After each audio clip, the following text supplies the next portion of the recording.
You're listening to Quantum Childhood, a Tales from the Loop actual play podcast presented by Geek at Arms. My name is Brian, I'll be the Game Master. Let's introduce our players.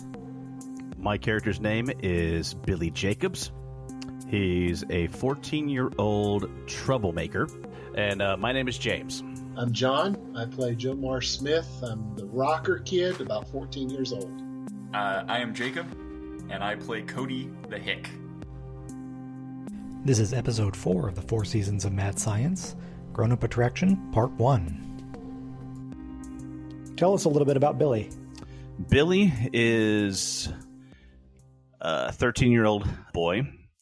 He would just think of himself as Billy, but there are others that would look at him as a troublemaker. How's he spend his free time? Wandering about parts of the city.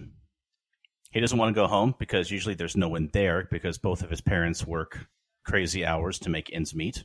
So if he's not wandering about looking for just something to occupy his mind, sometimes it's a bit of trouble. He can be out hanging out at a local hunting fishing store sometimes where the owner will let him do an odd job or two to earn some cash. All right. Jomar, tell Billy a little bit about yourself. Sure. Hi, Billy. This is Jomar. I'm 14, one of the older members of the group, but yet not, an overlord, so to speak. Come from a good home, stable home. Parents, they work, but they get to work normal hours. Dad brings home the bacon and mom cooks. It's kind of a traditional type family. There's a lot of trust between us, but they know that I'm, teenager looking for all kinds of cool things. One of these days I'm going to be a great rock star and play the arenas of the world. And I kind of tend to look out for the underdog, kind of stand in the gap and kind of a caretaker, so to speak, or a protector of sorts. And kind of a stocky fellow, not a bodybuilder, but big enough to take care of things if I need to. Cody, tell us a little bit about yourself. Sure. Cody is one of the younger kids. I need to actually check my actual age, which is a question I have now, I guess, is how old is Billy compared to everybody else? Because Cody is only 12. He's a recent-ish transplant to the area, grew up in Texas, but his dad was an accountant from the city with kind of big city dreams, so he eventually convinced my mom to move out to the Loop facility where he had gotten a job offer. So we're newish in town. I really have this dream of becoming a sheriff someday. Who was it we said I wanted to be like last week? Like TJ Hooker. TJ Hooker's my icon for how I want to run my career, kind of. And I really like competition, but I'm not allowed to do competitive sports at the moment because my dad and I kind of had a little bit of friction around that just before we moved. And yeah, as of now, I'm kind of dealing with the kind of insane scenario that led to losing a couple of our friends. And I'm coming to grips with that. All right. So with that in mind, I'll bring James up to speed with what happened last week. You're not really sure exactly what went on, but there was suddenly a lot of military police crawling all over town. Really cramped your style for whatever it was you were trying to do that night. By the end of the night, 2 families just kind of disappeared, specifically the Keats, single father and his son. The father was arrested. Nobody knows what happened to the kid. And the Watts, a single mother and daughter, also vanished at the same time, although nobody is quite certain what happened to them. Rumor has it they were also arrested. Now, how do you guys know each other? Chances are that Jomar and Billy have crossed paths at one time or another because they've both been in town for a while.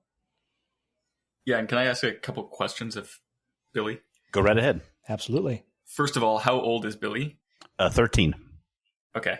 And secondly, you said you hang out at the hunting and fishing store. Are you actually into hunting and fishing, or is it just kind of a thing that you do because it's there? It's a thing I do because the owner is nice to me.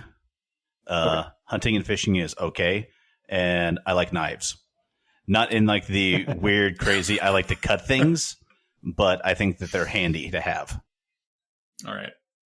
All right. So, looking at, and I'm kind of speaking into Billy's life here from my perspective, I've crossed paths with Billy. We've had kind of that, can I trust you kind of connection. It's been cordial. I've wanted to, get to know Billy. I think that we could be good friends. It seems like he could use a friend, but I don't want him to feel like he's a charity case. So I've just kind of kept a little, not getting in there, but just trying to be cordial, kind of trying to build the trust little by little, and hoping that, one day we could, be the friends that I think we can be. Cody has probably been around that hunting and fishing shop a few times. He's an outdoorsman. Yeah. So, Billy, what's been your opinion of Cody when you've encountered him? Seems to be all right, All right, good enough. Let's get started then. It's been a few weeks since the kerfuffle with all those military police and whatever was stolen from the loop. Nobody's really certain what happened, but it's all died down by now. Of course, Jomar is probably missing Enzo quite a bit since they were getting pretty close as a result of Enzo staying at his house so much. But there's not much you can do about that because he's in another dimension now. The weather is cooling off now. It's early October. It's finally starting to get to the point where it's actually pleasant to be outside during the day. And a lot of families are spending time outdoors, heading over to the lake for the day on the weekends, spending some time grilling outdoors in the evenings. School is doing okay. See, Jomar, you're 14. Mm-hmm. So are you still an 8th grader, or are you thinking you're in 9th grade? Because I just turned 14 a few months ago, I'm going to say I'm still in 8th grade. All right. Will be one of the elder because of my birthday being so late. Mm-hmm. Okay. You don't get the privilege of going out and practicing with the marching band at the high school. The middle school that you guys go to has the 9th grade included, but at the beginning of band class, all the 9th graders get bussed over to the high school so that they can be in the marching band. So that leaves you as, the eldest in the band room at that time. And when the kids get taken over to the high school, the main band director goes with them because he's actually the band director for both schools. And he leaves behind his teacher's assistant, who is a young and very cute college student named of Tammy, who teaches the band class in his absence. And she's overly excitable, perky. Everybody likes her a lot. Most of the boys in the band have a crush on her, of course. And today, you guys are practicing Glenn Miller's In the Mood. Nice. But because you're a middle school band, you play it so badly. You mentioned you're a brass player. Which instrument do you play? So I play the baritone. The baritone. All right, so you're sitting up in the back toward the left. Got a bass drummer pounding in your ear. And Tammy's up there waving her baton. And you know music. And in your opinion, what you're hearing right now is not music. Mm. So when the jazzy monstrosity crumbles to a halt, one of the trombone players leans over and says, that wasn't so good, was it? Yeah. It wasn't terrible. We went a little bit sharp there on that first line, and then I think the intonation kind of helped us a little bit. We balanced out a little bit, but we gotta remember to kind of listen to each other, because I felt like we rushed a little bit there at that last section to I mean, maybe we were ready to get the song over, but we got to keep the tempo and just kind of watch our intonation. And I think we're gonna get this. I think we're close to getting it. We just really kind of got to listen to each other, and I think we'll do okay. Yeah. So if we learn this really good, do you think when we play it at the concert, that well, I just kind of don't want to embarrass myself in front of Miss Ashlyn. I really want to play it good, but I'm afraid that we're really bad. Yeah, I know how you feel. Are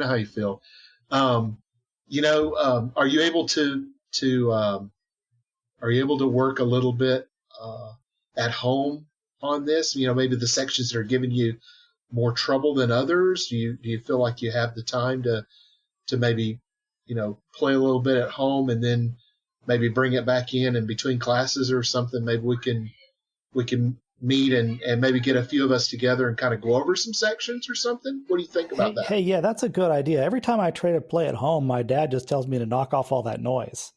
Oh yeah, I remember those days. Yeah, it's I don't know if it's just a music appreciation thing or what, but yeah, I feel you. And about that point, Miss Ashlyn taps the podium with her baton and gets everything moving again. Meanwhile, over in history class, let's see, Cody's only 12, so he's probably still a 6th grader at this point. What about Billy? Is he 6th or 7th grade? At 13, he should be. He's in 7th grade. In that case, I will change what I was about to say. This would have worked better if we had Kevin here. Or would you like him to be in 6th grade? Nah, it's all good. All right. Because I could easily see someone like him being held back. Let's say that it's lunchtime, and Cody, being the relative new kid, he's being hassled by some older 7th graders and maybe an 8th grader who think that because he's such a big guy, but he isn't in football or anything, that he must be a wimp. So one of them comes up behind as you're carrying your tray and shoulder checks you a little bit, almost makes you knock over your food. Says, "Out the way, shrimp." I think I'm going to glare at him and shoulder check him back. All right. By the way, Billy is also in this scene, so he's observing what's happening. Okay. If you want to respond at all. Okay. So you nudge him back, and he's not got a great grip on his tray, and he drops it on the floor and says, "Oh man, you just made a mistake." And he gives you a hard shove on the shoulder. Do I still have my tray? Yes. Unless you want to drop it. No, I'd rather have the tray because I've tried. What do we got in our school lunches? What's the grossest thing on the plate? Uh-oh. Oh, well, you've got some of that end of the week, twice baked gray stuff that nobody is quite certain what it is. Cool. So, supposed to be shepherd's pie. Right. Cool. So you don't know why it's gray. I pick up a piece of that and I offer it to him and I say, "Oh, I'm sorry. Here, why don't you take this as a token of my apology?" All right. Well, being offered the casserole of disgust, he takes that quite rightly as an insult. And having no tray and having both hands free, he gives a good step forward and just shoves you both shoulders. And unfortunately, one of his friends is standing behind you and sticks a leg out. Oh. And you go sprawling on the ground. Oh, and your lunch is now all over your chest. Seeing now that it's no longer 1-on-1, but 2-on-1, the one that shoved him or that stuck his leg out, I'm going to walk over like I'm going to take my tray to be washed up and with a good portion of the gray stuff. Because Billy knows that, whatever. If I had been there in the morning, they would have called it eggs. But no one wants this. No one at all. And as I walk over, I also pretend to trip, and I dump the entire contents of my tray on the dude who shoved his leg out and tripped Cody and said, "Oh, sorry. It's awfully slippery out here, man. People are just tripping everywhere." All right. I say that this is certainly a trouble scenario. One way or another, you guys are going to be in an altercation. And it depends on whether you want it to be verbal or physical. But pick a skill that you want to try and use to resolve this situation. Cody, you're the one who's been being picked on, so I'll give you priority. Okay. I'm confused about what's going on because I don't know Billy that well. But taking advantage of the little bit more distraction, if I'm on the ground and there's a guy who just tripped me, I want to use force if I can to go for his leg and try to bring him down to the ground too, so that we're at slightly more even odds. Okay, what about Billy? Billy's going to use body as well, but he's going to use move. Seeing that Cody is about to try to straight out trip this dude, I'm going to get out of his way and make it easier for him. All right, so you're disengaging a little bit. Don't play this as you're not going to be rolling more than once. So if you're intending to fight, I'm going to distract. Okay. Dude who's on his feet, so his eyes are on me. So each of you make your roll. All right, that's one success. Okay, so you did roll force there? Yes, I did. Okay. One. Oh, and we need to define your pride, the thing that sets you sets you apart from other people. Yeah, I know. Yeah. Like, do you need it right now? No, because I wouldn't recommend you use it right away. Okay. But it will come into play later because it's got a mechanical effect. Fair. All right. You can take some more time to think about it, but we'll want it probably at least by the halfway point. Okay. Cody successfully trips the other guy, manages to get to his feet. And this immediately starts a nice scuffle. Turns out there's 4 of these guys and just the 2 of you. And although you're outnumbered, bring it on. Cody turns out to be fierce. Billy is a little less committed to the thing. So since you didn't get any successes, you're going to take a condition. You may choose which one from the conditions list on your character sheet. And angry should be upset. One of these days I'll subscribe and fix that. I'm going to say angry. Okay, so upset. Upset also includes angry, I suppose. The upset isn't on my character sheet, so I clicked angry. Yeah, I know. The character sheet is wrong. Okay, fair enough. was what I was saying. Oh yeah, I looked on the one I printed out actually, and upset is on there. So I'm angry upset. I'm upset. So narrate this out a little bit for me. We'll start with Billy this time. What happens? You kind of lose this fight, so. Like, do we just get, like, is there just a few moments of us just getting, punched on by 4 dudes? Well, you can narrate it however you like, as long as you wind up not being on top at the end. And, of course, everybody else in the lunchroom is taking notice, gathering around, shouting, "Fight, fight, fight!" Even though he's taking way more shots than he's giving, Billy just looks them all dead in the eye and says, "Is that all you got? Is that all you got, Nancy?" What about Cody? So I succeed in bringing this guy down, I think, with one success, right? So I pull the guy whose leg I tripped over to the ground, quickly stand up, and as Billy begins to engage these other people, I move so that my back is to a wall, and I'm kind of trying to stare down the guy who originally started the fight, while also keeping my eye on the guy on the ground. And I say, "You might want to think about stopping before I have to put an end to this." All right. And I have my fists up now. He takes a shot at you. You manage to duck out of the way, and he hits the wall, and you think you hear something crack a little bit. When he does, he falls back, holding his hand and howling.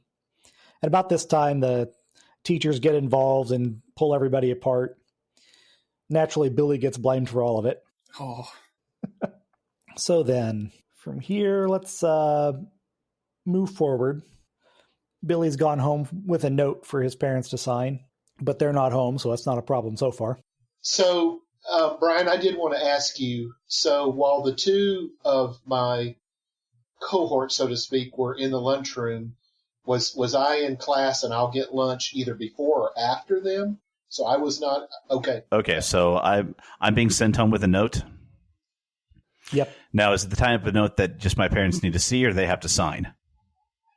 They have to sign and send it back to acknowledge that you're receiving detention for fighting. Yeah, that's not going to happen. Cody managed to get off light. They didn't send him home with a note. So you get back home, and we'll say your dad's already at home. That's a shock. For some reason.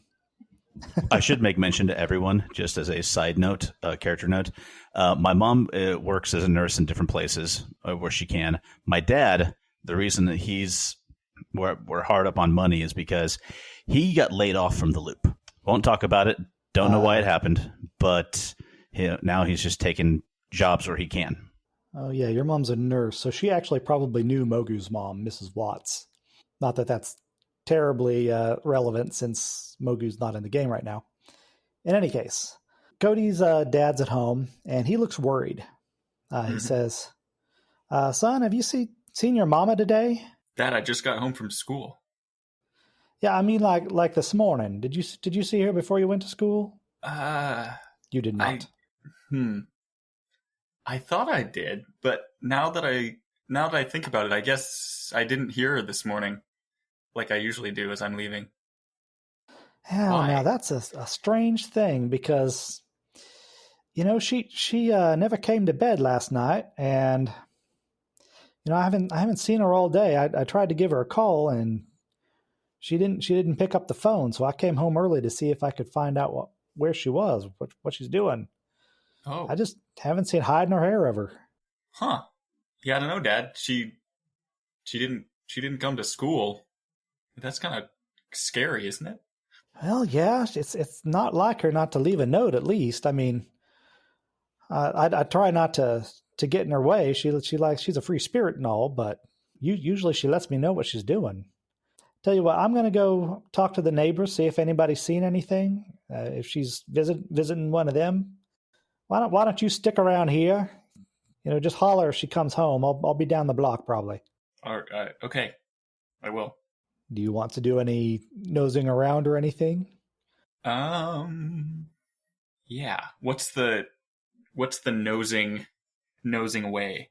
Because maybe I'll go and check and see if any of her stuff's missing. That'll probably be investigate. Which I am not good at, but let's see. I'll give it a cursory glance, I guess. Oh, that's actually one success. Nice. All right. You notice her winter coat's been taken out of the front closet, and you take a little circuit around the house, and you notice there's some footprints in the mud leading toward the north.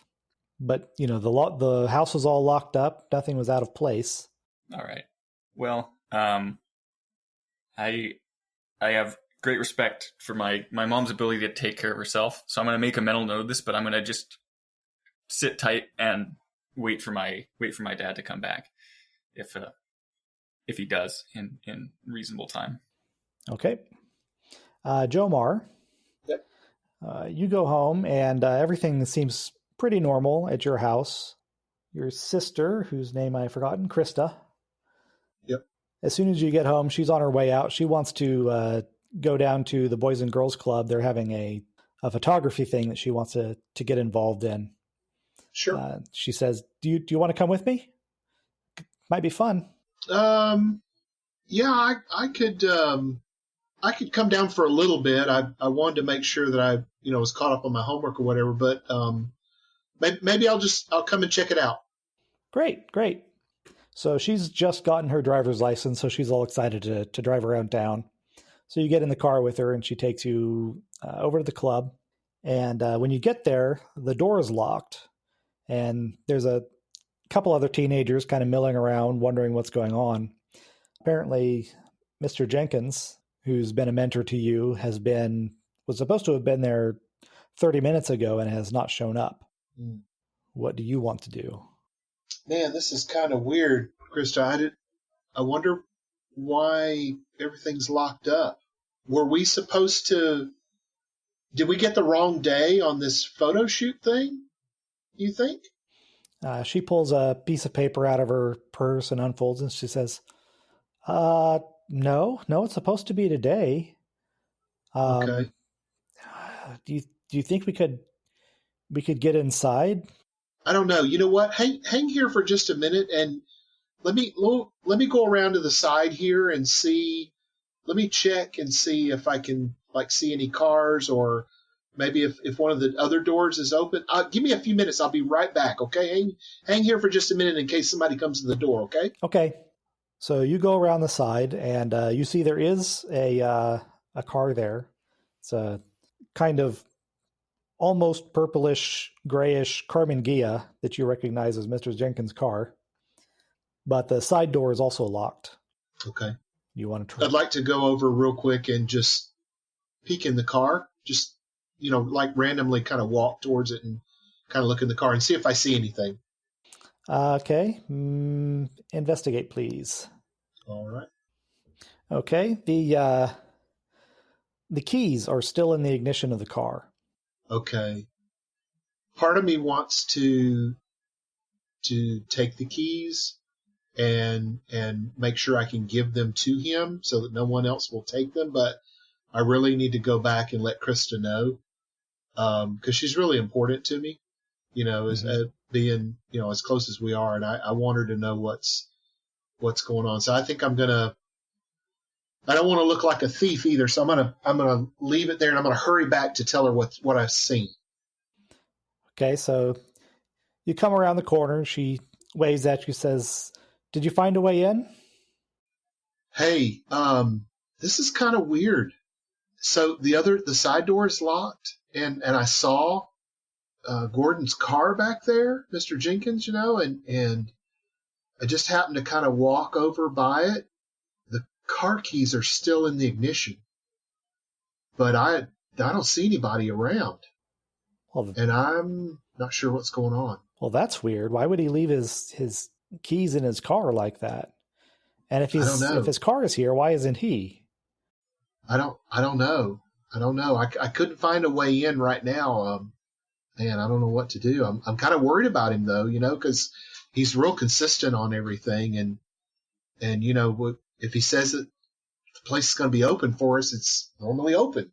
Well, I'll bet the keys for the building are on his keychain. Let's go get those and see if he's inside the building. Okay, if you'll go with me, I don't mind doing that. Okay, let's go. You can be my witness.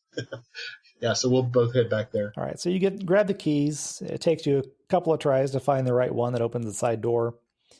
And it's that one that's kind of off silver and has a little bit of a usage on it. Yeah. And once inside, you see that all of the stuff for the photography lesson is already set out. There's a couple of well-used but also well-maintained cameras, some film ready to load into them, and the dark room has been set up. So obviously he was planning to do his class, but for some reason he's not here. Okay, quick question, Brian. Mm-hmm. Did we come back to the front of the building and go through the front door? Did you want to go through the front door or through the side? I assumed it was the side because it was closer. I would think that we would go through the side door. And did we just leave the other teens that were milling around at the front? Yeah, they're still out there. Okay. Yeah. So we'll go through the side door and this is what we'll find. Okay. So, this is really weird. Krista, this is weird. It's like everything's ready to go, but where is he? I have no idea. It's really, really strange. Hang on. I'll be right back. Where are you going? Where are you going? I just got to go do something. I'll be back. You stay here. Here? Yeah. Okay. All right. And she goes. Be careful, please. She goes back out the side door, and a few moments later, you hear the sound of a car starting, and you wait, a little longer, and the kids outside are knocking on the door by this time. And she doesn't come back. After about 20 minutes, you start to think maybe there's something wrong. Yep. So she took the keys from me. Mm-hmm. Okay. All right.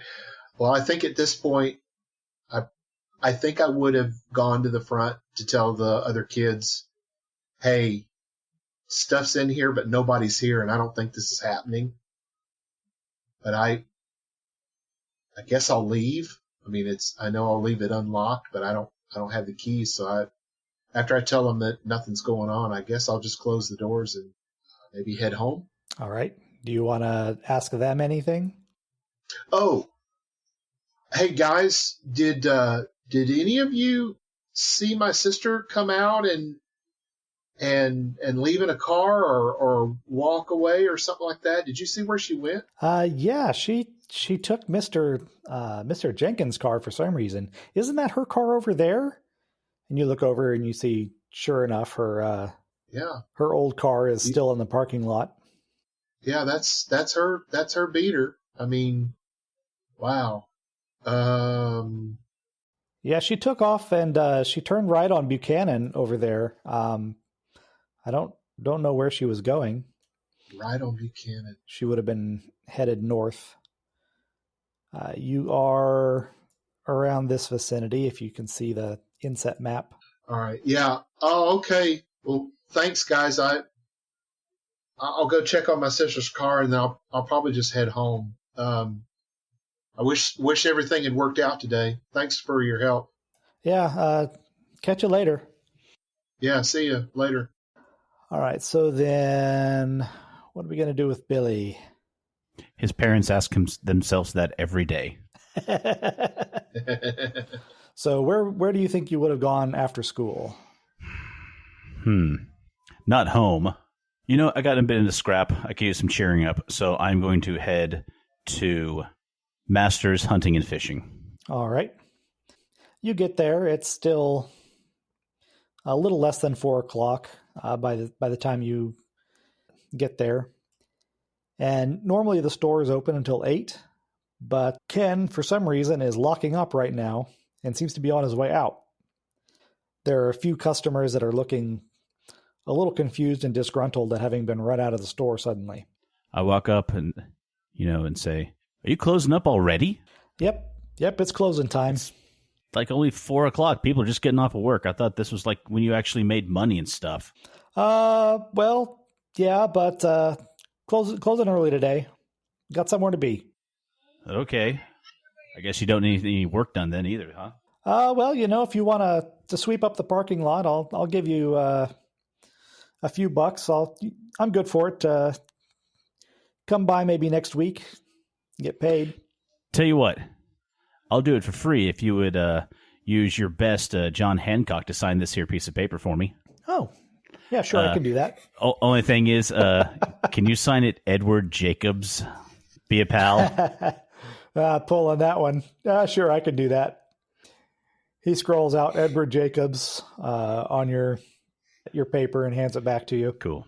It says, now be sure you get all the cigarette butts in the cracks. Oh, yeah. I'll put all the butts in the cracks away. Don't worry. So why are you leaving so early today? Well, things to do, people to see, got to go. Talk to you later.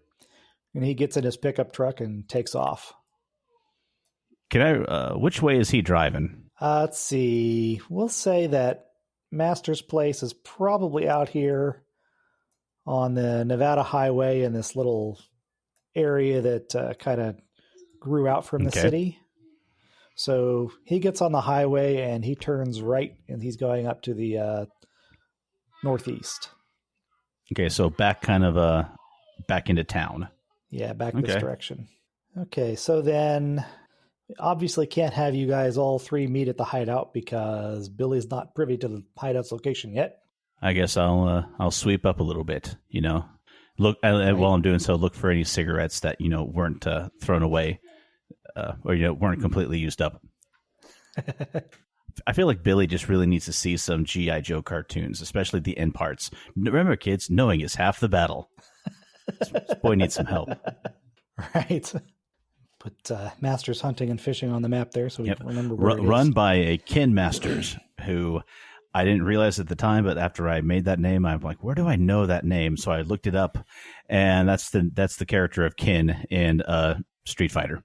I had no. I'll be completely honest. I did not know that was the character's full name, and I'm like, okay, well, the guy who owns Hunting and Fishing is also an illegal street fighter in his spare time. Well, you never can tell about those guys. It's the red bandana that gives them away, though, right? It is. Well, that he keeps on. Every time he's in the back stock room, I keep on hearing Hadouken, Hadouken. Wow, rock. Cody, your dad eventually comes home, not having found anything out. You tell him anything? Yeah. Hey, Dad. Yeah, son? Did you notice that that Mom's coats are missing from the front closet? I mean, I don't know why they were even really in there at this time of year, but between that and there's some footprints outside. It looks like she may have headed somewhere where she thought she would be cold. None of the neighbors knew where she had gone? No, none of them knew where she'd gone, but turns out a couple other people have wandered off in the last day or two. Nobody seems to know where they gone.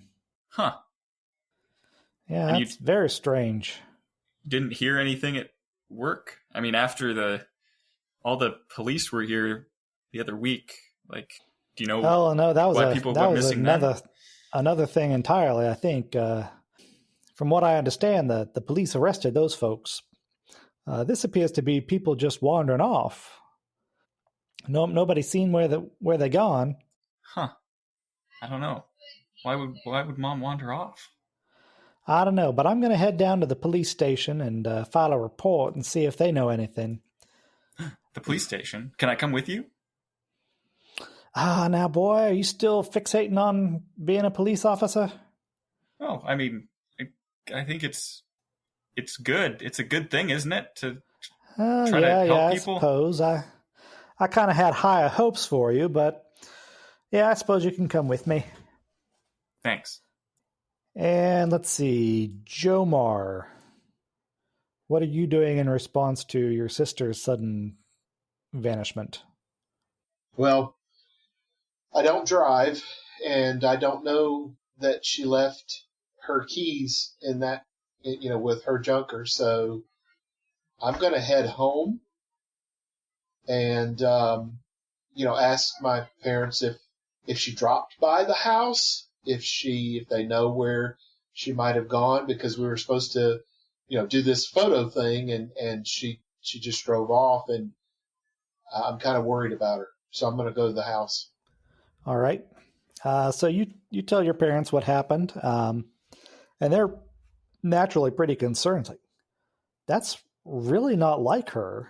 No, it's not. I mean, I know sometimes kids get some strange ideas when they start getting a little bit more freedom and a driver's license, but why would she leave you behind like that? That doesn't make any sense. I don't know. I don't understand it. And what worries me is she took Mr. Jenkins' car and left her car at the school or at the boys' club, and she wouldn't tell me where she was going. So I just didn't know if she dropped by the house, or if you had. Did she say anything to you about other plans? No, she was going to go to that photography thing, and that was supposed to go for another. Your mom checks her watch, half an hour or so, I think. Then she was going to come back here and in time for dinner. Wow. What are we having for dinner? Pot roast. Oh, okay.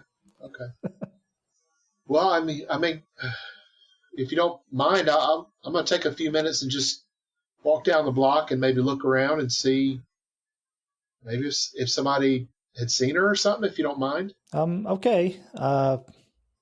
Yeah. Hopefully I'll be she'll back call. for dinner. Okay. Yeah. I'll be back. I'll be back in time for dinner. All right. And where are you going to go? So I'm just going to go my plan is to just kind of go to, say, the end of our street. If I see a neighbor out, I might stop and just, maybe inquisitively, hey, have you seen Krista drive by or whatever or something? But I'm just going to kind of be looking around. I'm not going to go too far because I don't want to miss dinner. But if she calls, I want to be there at the house. So All right. I'll probably just maybe was about a block or two, the most. Okay, you don't turn up any more information. Nobody's seen her, and nothing else unusual seems to be happening on your block. Okay. So I'll just head on back to the house and get washed up for dinner. All right. So then after the incident at Master's place, eventually all the other customers, get back in their cars and they drive off, and you're sweeping up the parking lot. You get a small collection of cigarettes that are still probably smokable. And you're just about done when a black and white pulls up, hits the siren just briefly, and a police officer steps out of the car. And actually, I have a picture of her. It's a lady. It's a lady cop. Karen Richards here. And she says, now, son, what are you doing here? This place looks like it's closed. Are you supposed to be here? Yeah, I was doing chores for Mr. Kin. He owns the place. Sometimes I come around, I do chores for him for a couple extra bucks. So I was just sweeping up his parking lot for him. Is he here right now? No, he took off a while ago. He closed up early. Well, we got some calls into the police station saying there was a shifty character around here. So why don't... Nope, no shifty characters. Just us law-abiding citizens doing our best and contributing to society here. That's all. I sense a little sarcasm in your voice there, boy. Well, I should hope so. I majored in it in college.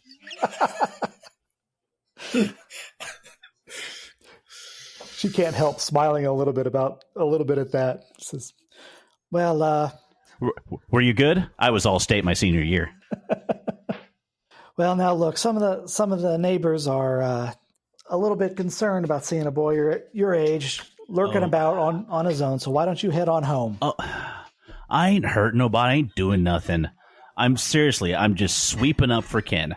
I'm literally out here just doing a chore, helping the dude, and people are calling you about that. Seriously, people need to take a chill pill. Well, 80s reference. Well, I can't much disagree with you about that, but I don't want to get any more calls. So why don't you go ahead and I'll clear all right, fine. out. But fine. You know what? Fine. All right. But if he asks why I didn't finish it, it's on you, and it's all of those losers out there as well. I begin walking away. All right. She gets back in her cruiser and heads out. And she gets back to the police department just about the same time as Cody and his dad arrive. So you all three of you wind up coming in the front door at the same time. And your dad goes up to the desk, talks to the desk sergeant, tells him that his wife is missing, and the desk sergeant looks a little surprised. And Officer Richards, as soon as she hears that there's a missing person, comes over. She says, "Another one? Now that's the third one we've heard about today. What's going on here?" They get in a little bit of a conversation, and apparently there have been 3 people that have had official reports filed, and several more calls have come in about people going missing. But there's never any talk about altercation or anybody apparently being forced to leave. It's just they leave whatever they were doing and wander off. And there are at least 2 people said that they seem to be heading up toward Hemingway, which is the kind of a suburb a little bit to the north of Boulder City. All right. I still need a way to get all of you guys in the same place. I should have just gone ahead and had Billy arrested. So at least then he'd be at the police station too. Haven't I had a bad enough day?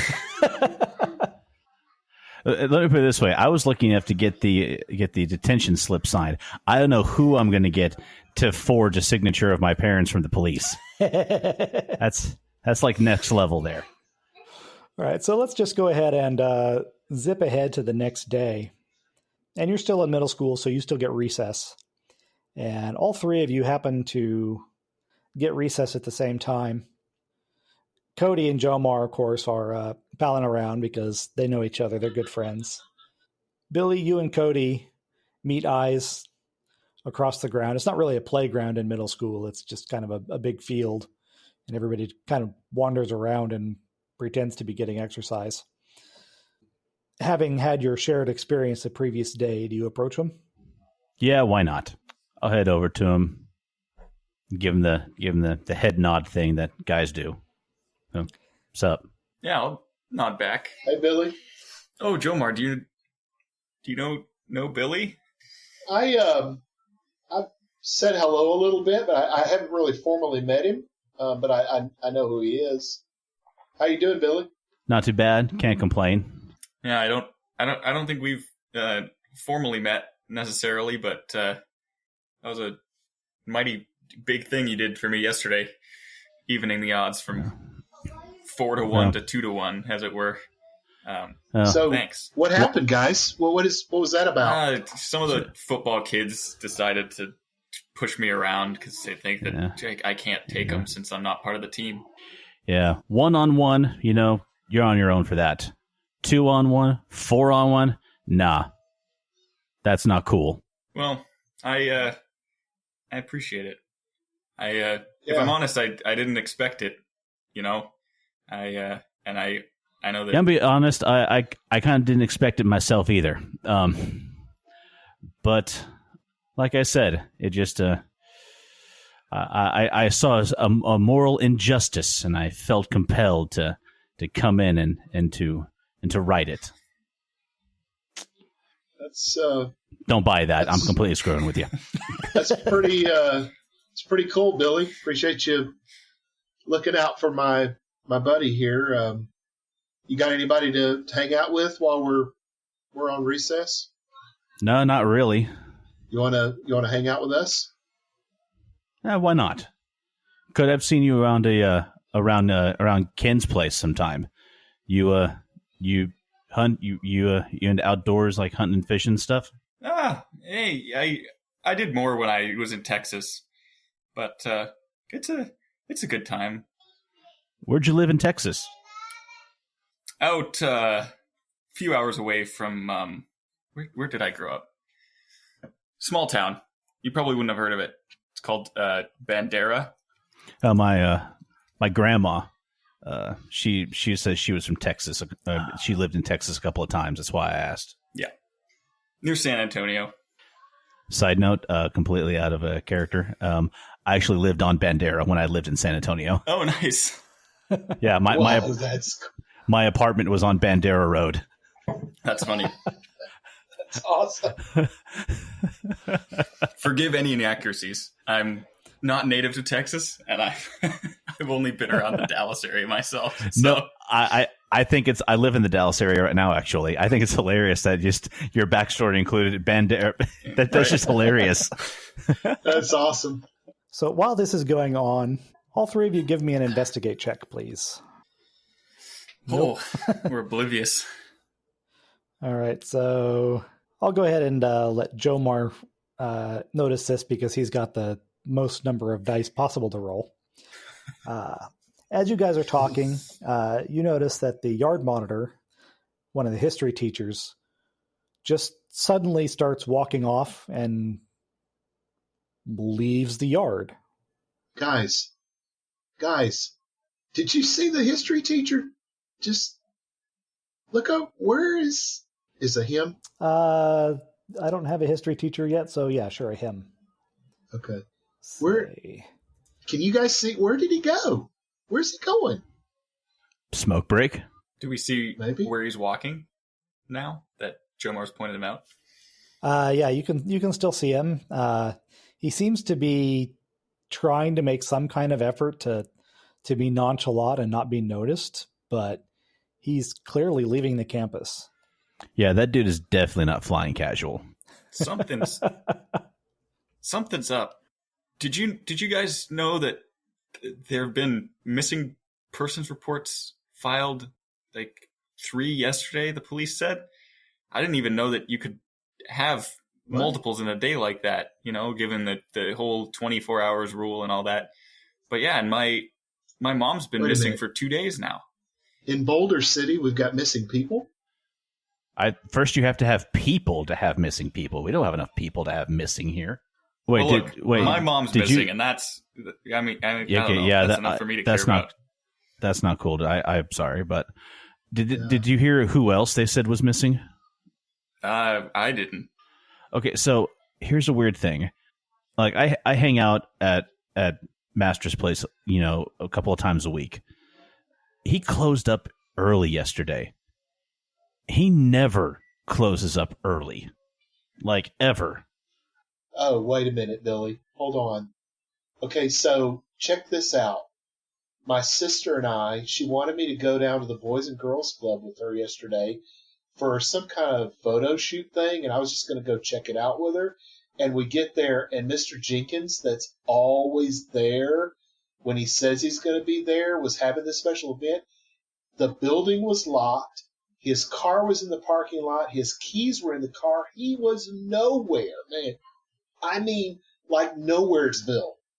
All right. And in a stage whisper, I say, it sounds enough like a conspiracy to me, and I start following the teacher. Okay. Hey, whoa, Cody, where are you going, man? Something's up, man. Maybe if we see where he's going, we'll see who's behind this. Billy, come on. You want to go with us? Dude. Skipping school? I am there. Let's roll. Let's go. Wait up, Cody. We're coming, man. But hey, I've done this thing before, so keep low till we get to the fence. Just, walk normal. And once we get the corner, bolt. All right. Okay. Thanks for the advice. Yeah, thanks. Yeah, because I've only done this like once before, I swear. Totally. Well, it's remarkably easy to get away since the person who's supposed to be supervising you has already left. So you have no trouble leaving the campus and following Mr. Carson for at least a while. So I would like all three of you to give me sneak rolls. Not good for me right now. Sneak is not my forte. That's okay. You only needed one success to keep up with Mr. Carson, and Billy covered it. Way to go, Billy. Sweet. Way to go. Wait. Let me look up an appropriate 1980s slang. Do you have a 1980s dictionary? That was tight. Bodacious. Bodacious. Very nice. Totally, man. I'm going to date myself, but I actually remember when I was young enough during the 80s to have used some of these in a non-ironic way, I have to add. Oh, yes. So using Billy's wicked cool sneaky skills. All right. Most triumphant. You follow Mr. Carson for quite some time. Fortunately, your recess is early in the day, so you've got most of the day to spend following him. And he takes you through Hemingway, up into the mountains beyond that, all the way up to this vicinity, if you're looking at the big part of the map. So there's a little fenced-in area up here. It's irrigated so that it's created a little bit of a meadow. And in the middle of it, there's this shiny metal cylinder on the ground. It's about 3 feet high and 2 feet wide, or 6 feet wide. And there's black letters on the side that say ARAN, Aran. There's about 20 adults sitting, standing, talking, looking out in the distance. They seem peaceful and ordinary, but they're not doing anything in particular. Cody and Jomar, actually Cody doesn't recognize her, but Jomar went into the house, into Don Dixon's house, right? Yes, behind. So you remember all those pictures that were in there of a woman that Dawn was apparently infatuated with? Yes. She's here. She's wearing her white clothes, and she's got this like yin-yang pin on her lapel. You also see Mr. Masters is here. Krista is here. And Cody's mom, whose name I've forgotten. I did give her a name, didn't I? Yeah. Heather, Mrs. Wright, is also here. What do you want to do? How far away from this group are we? You're hiding in, behind a couple of rocks about maybe 30 or 40 feet away. Okay. Can we hear anything? You can hear them talking to each other, but they're speaking low enough that you can't quite make out what they're saying. Is there any other cover that we can get to that's closer that we can listen without being seen? If you wanted to try and make a sneak roll, yeah, you could try to get closer to here goes nothing. Without being spotted. Okay. Billy manages to slip a little bit closer. Okay, and he can. I'm sure this will end well for me. Yeah, before I say something, I'm gonna Cody. My sister is over there in that group. My mom is too. What's going on, man? Was Mr. Masters over there too, Brian? You didn't say. Yes, he is. Okay. And matter is the of woman fact, who I don't know, does she kind of look like a leader, or does she just happen to be there? Nobody really looks like they're in charge. Okay. But she's certainly very self-possessed. She looks really confident. Everybody else is kind of leaving her alone. She's not talking to anyone. And hey, Cody, do you want to move closer with Billy, or do you want to stay here? We can try, but what's Billy trying to do, I wonder? Oh no! And I'm watching. Go ahead, Brian. Billy has found cover behind Mr. Masters' truck, in fact. Oh.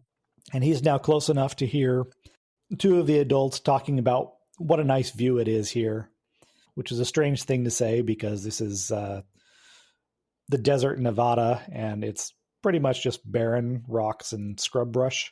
But in spite of that, they're still insisting that, this is such a lovely area. Maybe we should build a cabin here or something. All right. Weird. Cody, I don't think, maybe Billy will come back, but I don't want to get in trouble.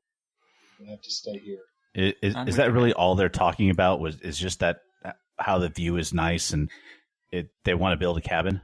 That's what the people that you can hear about here were saying. I'm going to make my way back to the other two. Okay. Do I need to make another sneak roll? No, your initial sneak roll can cover this entire scene. Cool. I'll be like, so Billy, those two, what'd you hear? all they're talking about is how nice the view is. And what? And then they started saying something about wanting to build a cabin. In this gnarly place? Yeah. But they're the only two I could hear anything about. I couldn't get any closer. Build a cabin? You think they want to live here? Right now, I think they're on drugs. I mean, that's one of them's my sister, man. Is your sister on drugs? No, not that I know of. I've never known her to do anything like this, man. It's really got me worried. Well, what is it that thing says? Did you say ARAN? Yep. Do any of you want to make any skill rolls? We can try. But can I try to comprehend? Yeah, sure. Okay. All right. You remember the birds, Jomar? Yeah. Kind of sounds like there's some here. Ah, crap. Okay. Yeah, but I mean, weird machinery, messing with people's brains. I don't know. It reminds me of the birds. You don't see a hawk around here, do you? I don't think so. I hope not. Now, do the people that are there, are they just like, are they all talking the same way? Like they're just like having a normal chatty conversation, or do any of them look like their conversation is more animated? Like they could be discussing something more intensely or even arguing. They're all pretty peaceful. Okay. Guys, is there anyone there that we don't recognize? There are several people that you don't recognize. Like I said, there's fair. about 20. Cody notices that at least one of his neighbors, probably one of the ones that his dad was talking about, is there. Cody, do you think they're in some kind of mind control or something? Maybe. I mean, they're acting really weird. Yeah, it reminds me of cult documentaries on TV, but there's nobody like talking to them, Do you think that what they're talking about, like getting the nice view and building a cabin, could be like code or something? It could be. Could be. What if this is like one of those like commie mind control things like they're always talking about on TV? Oh, totally, man, totally. That doesn't seem like my mom, though. No, and my sister either. Yeah, and Ken like straight up hates Russians. He always said that if he met he always told me these stories about how he met like this big, strong, super muscular Russian wrestler and like just straight up uppercutted him. What? I don't know if he was telling the truth or not, man. He said it was a fight on the street. Oh, whoa. Okay. They weren't talking Russian to each other, were they? No, unless I suddenly can understand Russian, that's a negative, Ghost Rider. Hey guys, should we go back to town and go to the police? What are we going to tell them, though? That, a bunch of adults drove out to a place and had a conversation? Well, yeah. They've been out here for like 2 days, man. You know what? I'm going to try to sneak back again. I'm going to try to see if I can get a little closer and hear what some of the others are saying besides those two and their desire to build a summer home. Okay. I'm just going to stay back here, man. Just be careful. Okay? Be careful. I want to try to follow him. Should I also sneak? Yes. All right. All right. Cody is not successful at sneaking. Oh. And one of the adults spots him and says, "Hey, what are you doing here?" Dude, I just came to talk to my mom. And I kind of wave. She turns around, sees you, and says, "Dude, you're killing me." Hi there, Cody. You should go on home to your papa. What? Why don't you come home, Mom? We're worried about you. Oh no, I like it here. I think I'm just gonna stay here, and it's a nice place to stop and think for a while. We need to get out of here now. We need to book it. All right. Okay, and I can't stand it any longer, so I'm gonna stand up. Krista! Hey, Krista! It's me. Hi, Jomar. Hey, can we head on home? Mom and Dad are real worried, and I've been worried. Can we head on home? Are you done here? No, I'm gonna stay here for a while. Why? Because there's butterflies. You see the butterflies over there? Do I need to investigate? You can investigate, but you can also just see the butterflies. Oh, I can't. Okay. Yeah. Okay. Investigating is not a bad idea in any case, though. Right.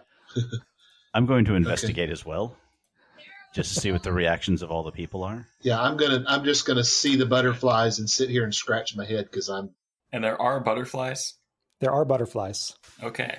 Do they look... All right. Yeah, you investigate much better than I do. Wow. Nice. Nice, guys. There are some really, really thick cables leading from that metal cylinder down into the ground. Yep.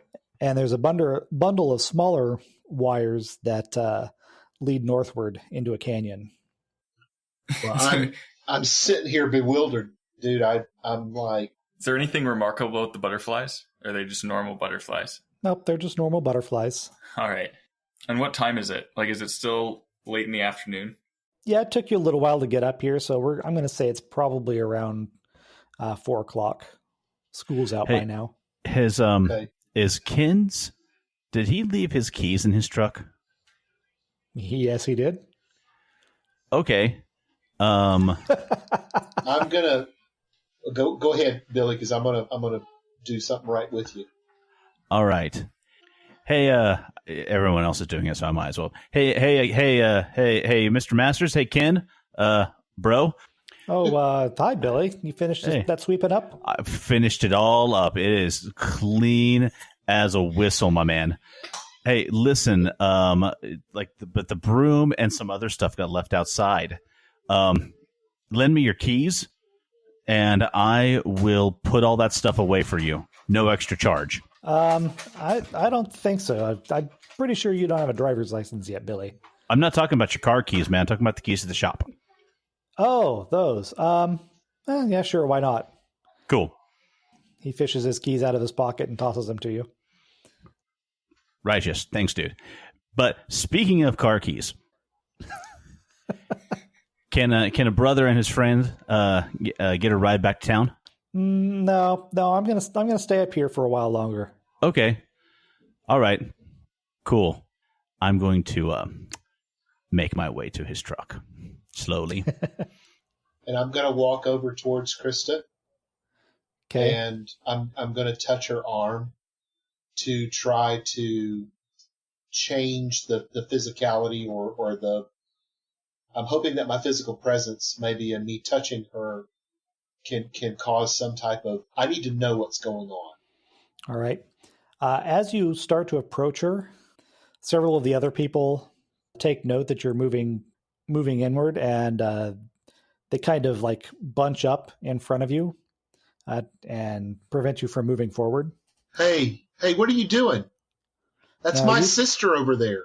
You need to leave. This is in place for you. Okay, well, it's not a place for my sister either. I need you to move out of the way so I can get with my sister. No, she's fine. And she says, "Yeah, I'm okay, Jomar." No, you're not fine. You need to come home with me now. Are you guys going to get out of my way, or I'm going to call the cops? They are not going to get out of your way. And the longer you have this conversation, the more of them join, and they form a dense crowd between you and Krista. Okay, I look back at the other guys, and I'm like, I'm going to go. Guys, we got to go. I'm going to go get my dad, and we're going to the cops. Pile in, and I get inside the truck. Cody and Jomar? Yeah. I'll hop into the truck too.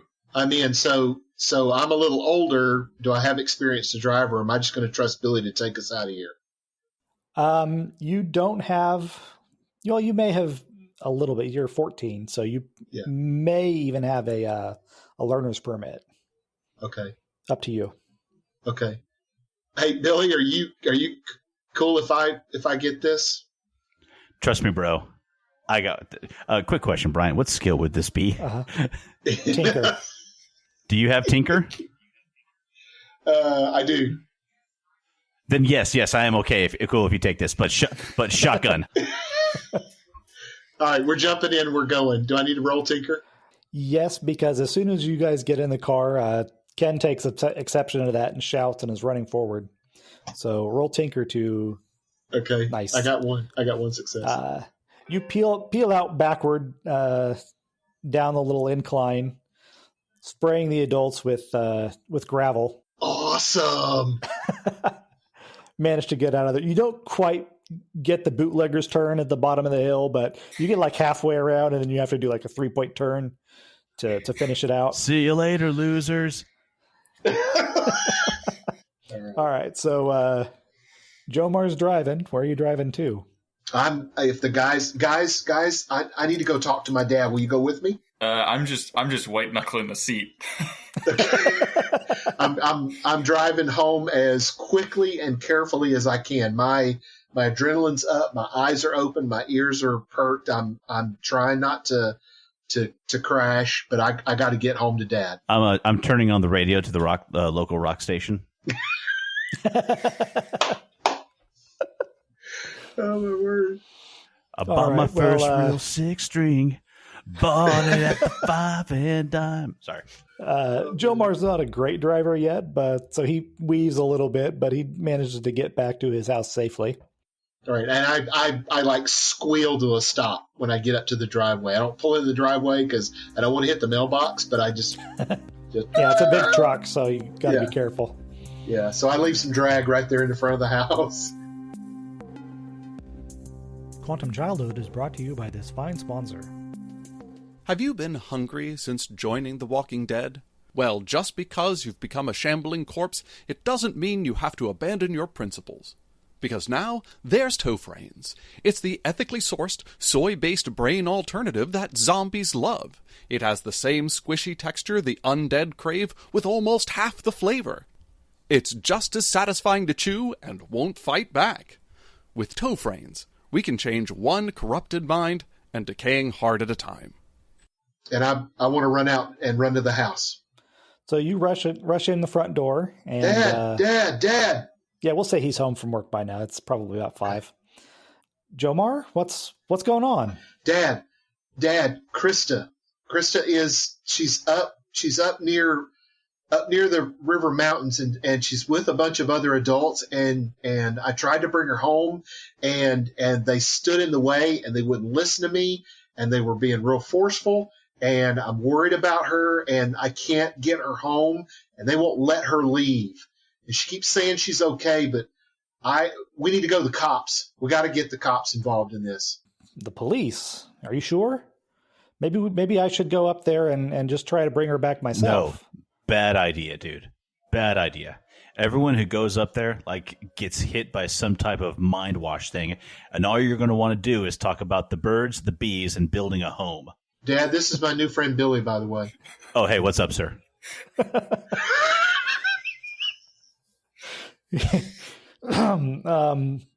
Billy, pleased to meet you. Likewise. Well, if you think it's that serious, then okay, let's Dad, go I'm talk really to the worried. police. I'm really worried. And can Cody catch on to this? And would he feel open? Does he know my dad well enough to share what he experienced there? I don't know. Have I met your parents before? I don't know for sure. I know I've talked about you to them, but Oh, I see. Yeah. No, I'm probably a bit unsettled, but I managed. Okay. What's your dad's name? No, I can't remember. Do you have a last name? Joe Marr's parents. Mr. Marr. You know what? I didn't get that far in the creation. I didn't until last week. We'll go with Smith. All right. Smith. Yeah. Mr. Smith. Mr. Smith, do you have any cult deprogramming experience? I do, Mr. Anderson. Sorry if you call him Mr. Smith. I just left the door open for me. Yeah. Right. Wrong Yeah. decade. That movie's not. We're mixing the time periods now. Yeah. Not in our canon yet. That's Tales from the Flood. Sorry, that's in 2.0 of the Matrix. My bad. Cult deprogramming? What are you talking about? I mean that's what it looked like up there to me, at least. Huh. Dad, I'm telling you, it's just too. It is like totally weird, like weird beyond weird. I don't know. So Weird is the word. They came chasing after us after we stole Ken's truck, but I swear the second we were out of sight, borrowed Ken's truck. The second that we were out of sight, they were probably all went right back to just staring in the distance and talking about how nice it was. Dad, please help. All right. Go get in the van. We'll head over to the police station. Thanks so much. Thank you, Dad. Do you all go in the van with him? Yeah. Yeah. Come on, guys. Guys, pause. I think we should okay. Okay, quick conference. Dude, saying this with all respect. How do we know your dad isn't also going to get the whammy put on him? What? Dude, you didn't think it was going to happen to your sister either, or your mom. Yeah, but she's she's close to our age, and this is my dad. Yeah, you know who also isn't close to our age? Ken Masters, and a lot of those other people up there. This is my dad we're talking about. He's like he always takes care of us. I mean, maybe you're right, but I don't know who else to turn to. And listen, we can always just get away again. I don't know. Even if he decides to go up there instead of the police, I'd rather he be driving than one of us. No offense, Thanks. Joe Marr. Appreciate it. No, none taken. Thanks. We're good. I'm just saying, let's just keep our eyes open, okay? That's all I'm saying. Okay. I'm good, man. I'm good. Right. I'm good. All right. So you all get in the van, and Mr. Smith drives over to the police station. You tell that cop, Karen Richards, who kind of gives Billy a gimlet eye as soon as she sees him. Ah, you again, huh? So, No, ma'am. No, man, this is the first time we've met. Go ahead. I'm sorry. Sure. So, what can I do for you today? Mr. Smith says, these boys seem to have come across some of these missing people. I think I heard about something about that on the news. Yeah, missing people. They say they're gathered up in some kind of a clearing up in the mountains. Up near River Mountains. Yeah. Really? Now you're Cody, right? You were in here last night. Yeah. So you were reporting your mother was missing. Was she up there too? Yep, she was up there. I talked to her, but she wouldn't come back. And there was something about Aaron, Aran. There was some kind of machine up there with him. But yeah, we found my mom. Now we just need you to bring her back. All right. How many people do you think were up there? There's like at least 20 that we could see. Yeah, a couple dozen, I think. Yeah, they stood in our way. I was trying to get my sister to come home and to make sure she was okay. And I went over to talk to her, and they stood in my way, and they kept getting more and more like dense and standing in front of us, and they would not let me through, and they wouldn't let her out. And they were telling us that we had to leave. Oh, well, that doesn't sound good. Sergeant Andrews, get a couple of those vans out. Maybe some anti-riot gear. I hope we don't need that, but let's go find out what's going on up there. Thank you for bringing this to our attention. Leave your number with the desk sergeant there, and we'll be in touch as soon as we know anything. All right? Oh, okay. All right, I guess. Mr. Smith agrees to that. Leaves his number and says, "All right, come on, boys. It's up to the police now. Get back in the van." Oh, hey, can you, on the way back, can you drop me off at Master's place? I know he may be acting like a space case, but I did promise him I'd put the stuff away. Well, it's kind of out of the way, but sure, I don't mind. It's not that far. Thanks, Dad.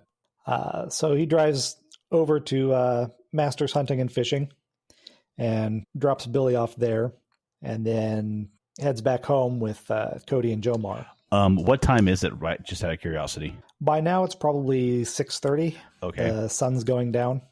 On my way home, after locking up, I'm going to stop by. Is there any hardware stores on the way home? Sure.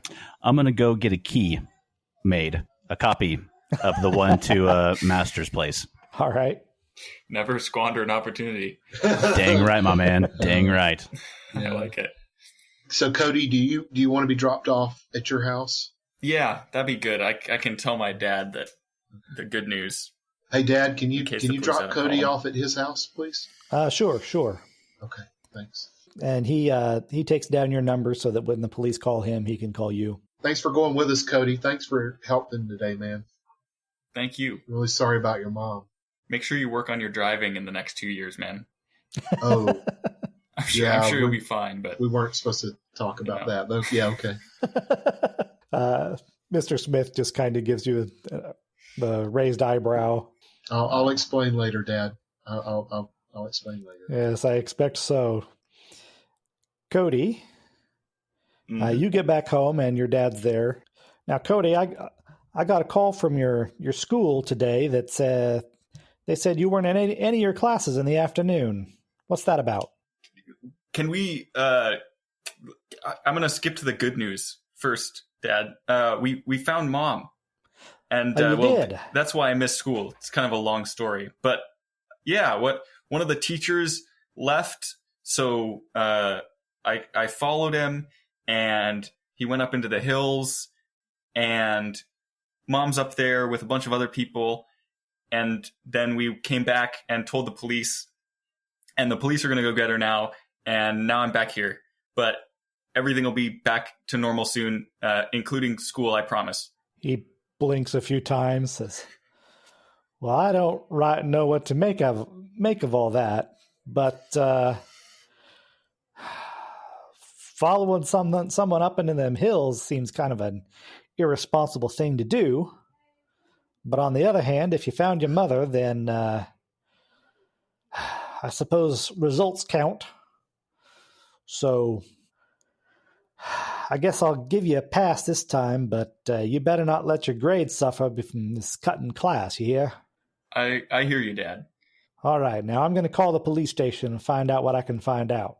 So he goes into the kitchen, grabs a phone, and dials up the police, who apparently don't have any information yet. Jomar, when you get home, your dad turns off the van, pauses for a moment looking at that truck parked at the curb. So, son, you want to explain that truck there? Yeah, I had to get back to you as fast as I could. I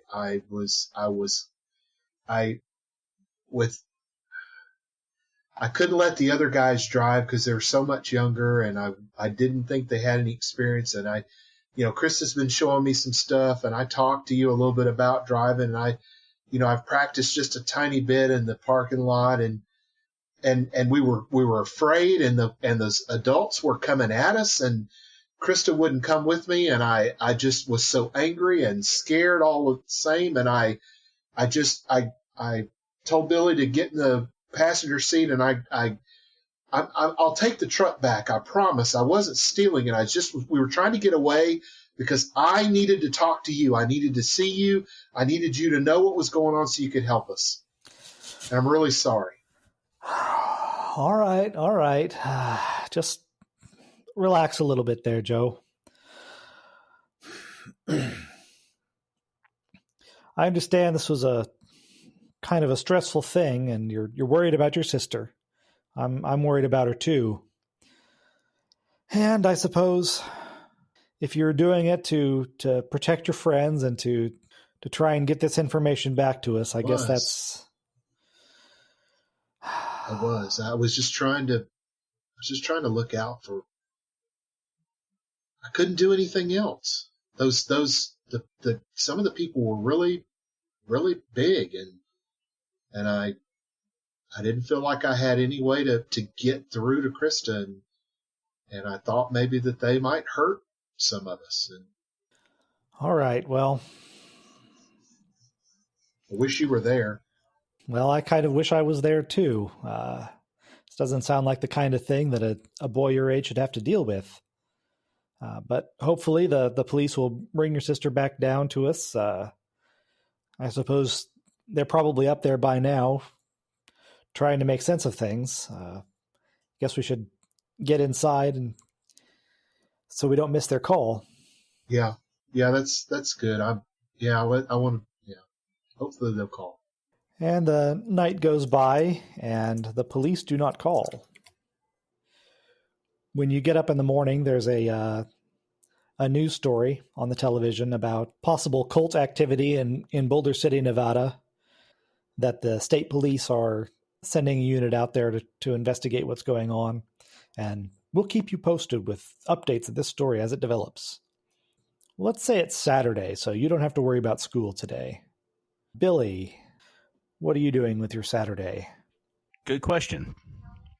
Well, considering that this is the first Saturday that I actually have a pair of friends, I think I'm going to go try to seek them out. Well, the only one whose house you know where it is Jomar, so I presume you go there.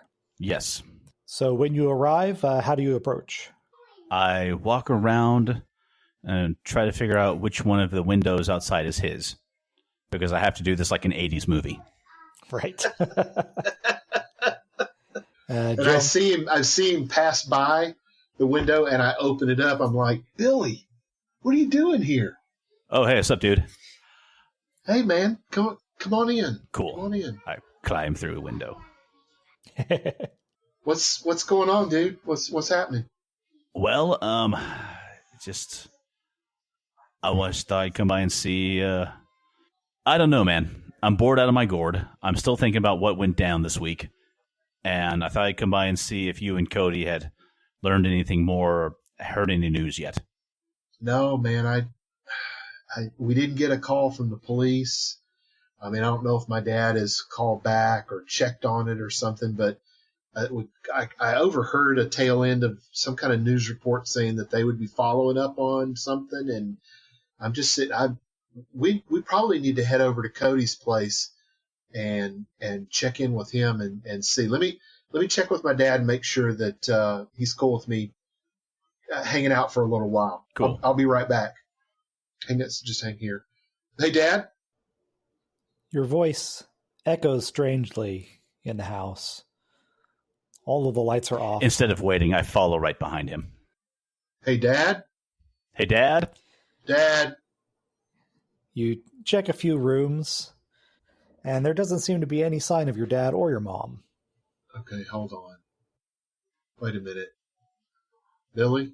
Yeah. My dad was here when I went to sleep. Go check his bed. Look. Okay. All right. So I'm gonna go towards his bedroom and just kind of, the door was put to the frame, I think, and so I'm just gonna kind of peek in. All Maybe right. he's asleep. There's nobody in there. The bed is unmade. And he normally keeps his wallet and keys on the nightstand next to the bed. Those are gone. And so is your mom's purse.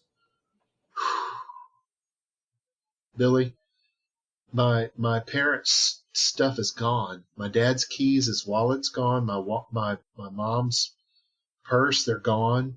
I'm going to head outside. Billy, come here. Come on with me. I'm going to go outside and see where the van is. I need to know if the van's gone. Yeah, the van is gone. All right. So I had already closed the window to my room, so I'm going to close the door behind us, and Billy, let's head over and check on Cody. Let's head over there now. Okay, yeah. I'm getting like a big Body Snatchers vibe right now. Dude, this is not cool. This is not cool. All right. All right. Do you have a bat? Actually, I do. It's the Arizona Slugger Sweet. or Boulder City Slugger. Yeah. Nice. Get it. So okay. All right. So I'll run back in. I'll grab the bat and I'm going to grab my drumsticks and I'm going to hand the bat over to Billy. Hey man, why don't you hold this? I noticed the drumsticks. I'm like, oh, dude, you play? Yeah. I've been, dude. Look, I'm going to be famous one day. I just know it. I'm gonna tour the world. Hell yeah, man. Heck yeah. So you take care of this bat. It's taking good care of me, man. As he tries to hand it to me, I reach behind me and I pull out my knife. I'm like, it's all right, dude. I'm good. Sweet. Okay, sweet. That is an awesome blade. Awesome. Caught me off guard, but cool. All right. So I just kind of slide the drumsticks in my back here, hold on to the bat, and we're going to head out to Cody's. All right. And when you arrive at Cody's place, his dad is like really distraught because now his wife's been missing for 2 days. The police haven't called. A couple more neighbors have gone missing. And he's really on edge, and he doesn't know whether to leave or to go. Because he's afraid that he's going to miss a phone call from the police if he tries to go and investigate himself. But he really hates not doing anything. Yeah. So we'll knock on the door. What were their last names? The Wrights. The Wrights. And so does Mr. Wright come to the door? Yeah. He comes to the door, Okay. looking a little bit in panic. It's like, y'all are Cody's friends, right? Yeah, I'm Joe Marr, and this is Billy. Yeah, he's back in his bedroom. Can we visit with him for a little bit? Of course. Okay? Come on in.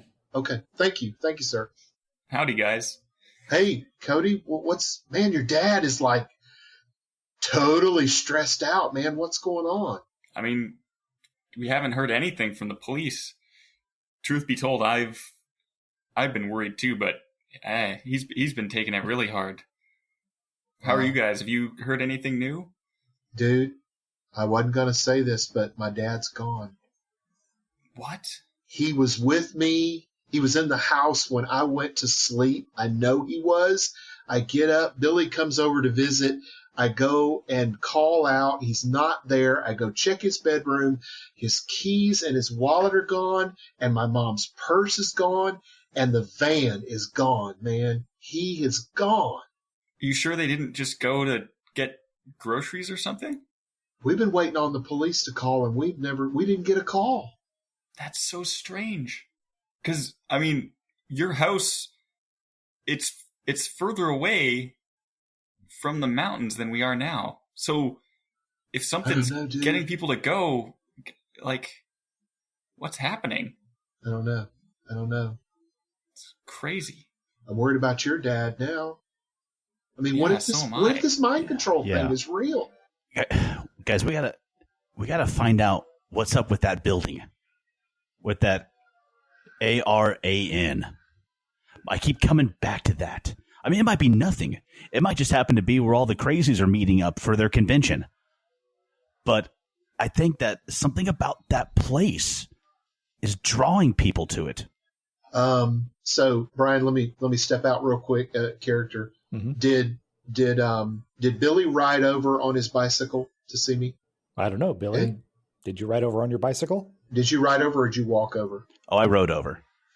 Okay. All right. So, and he and I rode over Yes. to Cody's. Because I'm because this is an 80s themed game, and so of course every young man is going to have a BMX bicycle. It's a given. Yeah. Well, actually, mine's a little bit of a banana seat chopper. Oh, heck yeah. Because I'm a little old school, slightly. Yeah, man, slightly right there old with you. school. Cody, can you get your? Do you think your dad will be okay? Can you get your bike and let's? And I'm sure Kevin's is a huffy. Yeah. Mine is the best of what was at the thrift store. Yeah, there you go. That's right. That's right. Top of the middle line. Yeah. We've got to go. I agree with Billy. We need to find out what's going on. Let's get on our bikes and let's go. You think your dad will let you go? You know what? I think we should just go. My dad's Okay. not a man of action. You know, we can help him out. Okay. Cody, get something. Get a weapon. I pull out my lasso. I got this, man. Nice. Don't need anything else. All right. Regulators, roll out. All right, so I won't make you roll to sneak. Okay, we're a sneak. I said I'm not going to make you roll to sneak out of the house. Cody's got enough problems without getting caught sneaking away. So are you going to take your bikes all the way up there, or do you want to go back for that truck? You know what? I don't. I say we take our bikes because we're much safer, but I don't. I'm going to leave the truck in the front. Let's save the truck for last minute, or for final boss time, for last minute emergency, for when we need to move to Colorado and change our names. I do like that. Yeah. Cody's happy with the bike. I'm all with that. Let's do it. Yeah. So you hop on your bikes and you make your way back up to the Aran.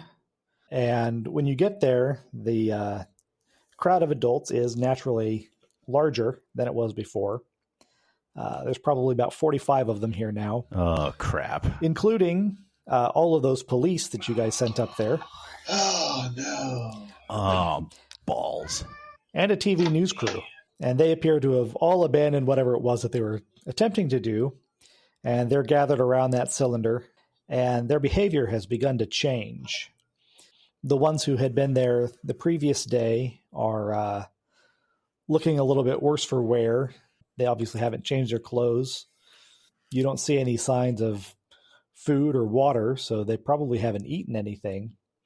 And they're starting to act weird, aggressive.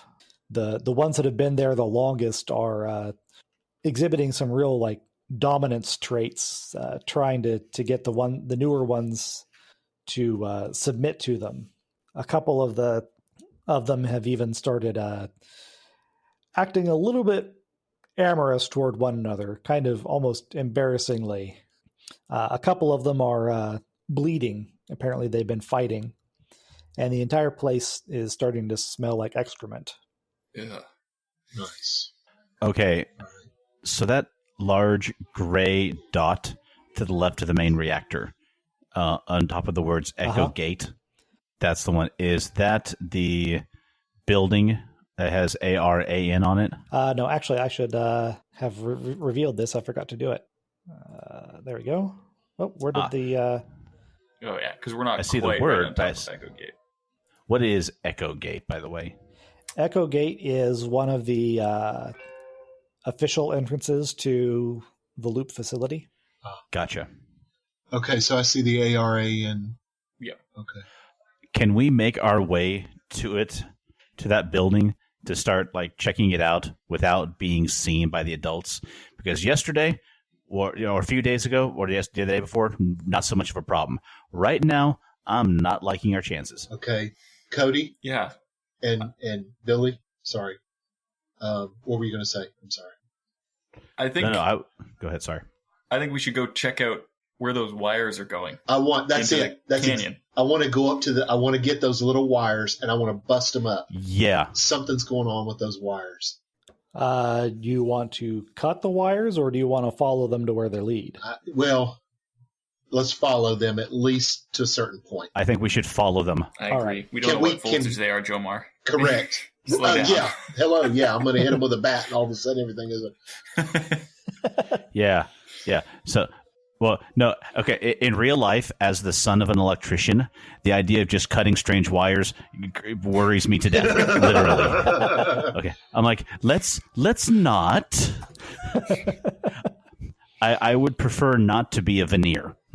Get to the soft, chewy center as fast as possible. So Brian, how many volts does it take to get to the Tootsie Roll center of a Billy? Yeah. Are we going to be able to make our way? I mean, because this terrain outside of this clearing where they are, it's hilly. Can we travail this easily, or are we? You're not going to be able to bring your bikes unless you wanted to go like the long way around and hope that you could pick it up on the other side of the hill. But it's fairly easy to scrabble over the rocks around the crowd of people and follow those wires. You guys want to leave our bikes here and do this on Let's foot? see if we can. Let's make sure to stash them in a place that the adults won't see, but that we can still get to in a hurry. Totally. All right, you find a convenient overhanging rock and shove them down under there where they're not real obvious. Nobody walking by should notice them. And then you make your way a little bit northward. And the cable's a little bit away from the Aaron. They've been partially buried. Somebody's made an effort to try and hide them, but they didn't do a very good job. And they lead toward a wider place in the canyon where there's an ecosphere. Now, you've seen these around before. That's about the size of the thing. Mm-hmm. And the wires go up inside just like that. Obviously, you're not wearing mittens and a wool cap because you're in Nevada, not in Sweden. But no, are we talking like this? Yeah. And as you're approaching, you see a glint of metal. A glint of metal, I'm assuming distinct from the ecosphere itself. Yes. And besides the cables running from the Aaron, there's an open hatch where there's some thick cables that are leading into the ground also. They don't look like they've been buried and are leading anywhere. They look like they're going straight down. As you approach, you feel like you're not alone. I need everybody to make an investigate check. Oh, has my angry condition worn off? I'm assuming so. Or my upset condition. No, because the only way that'll go away is if somebody with the lead skill counsels you through it, or if you spend some time with your grandmother. I have the lead skill myself. Can I just, look in the mirror and have a heart-to-heart?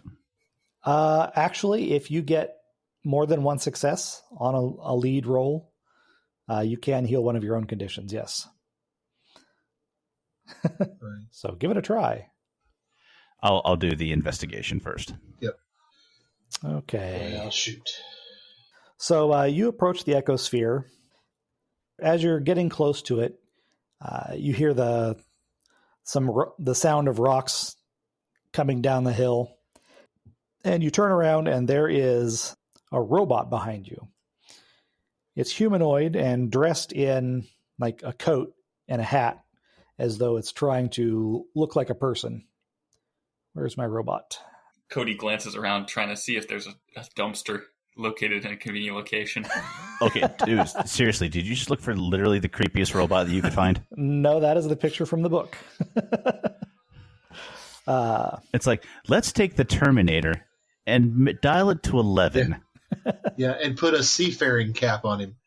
So it steps out from behind a rock, stares at you, and in a mechanical voice it says, "You should leave this place. Leave right now." Yeah. I'm only leaving if my mom can come with me. And my Who sister. are you? I'm Captain Rustbucket. Yeah, and his sister. I need everybody to make an empathize roll, please. Okay, I gotta get off the picture. The teeth are really Nice. creeping me out. A use for that skill. Not that it helps. Wow, I have 0 in that, and I still got a success. And a You condition. have 0 in that, and you've got a condition, so you're only rolling 2 dice.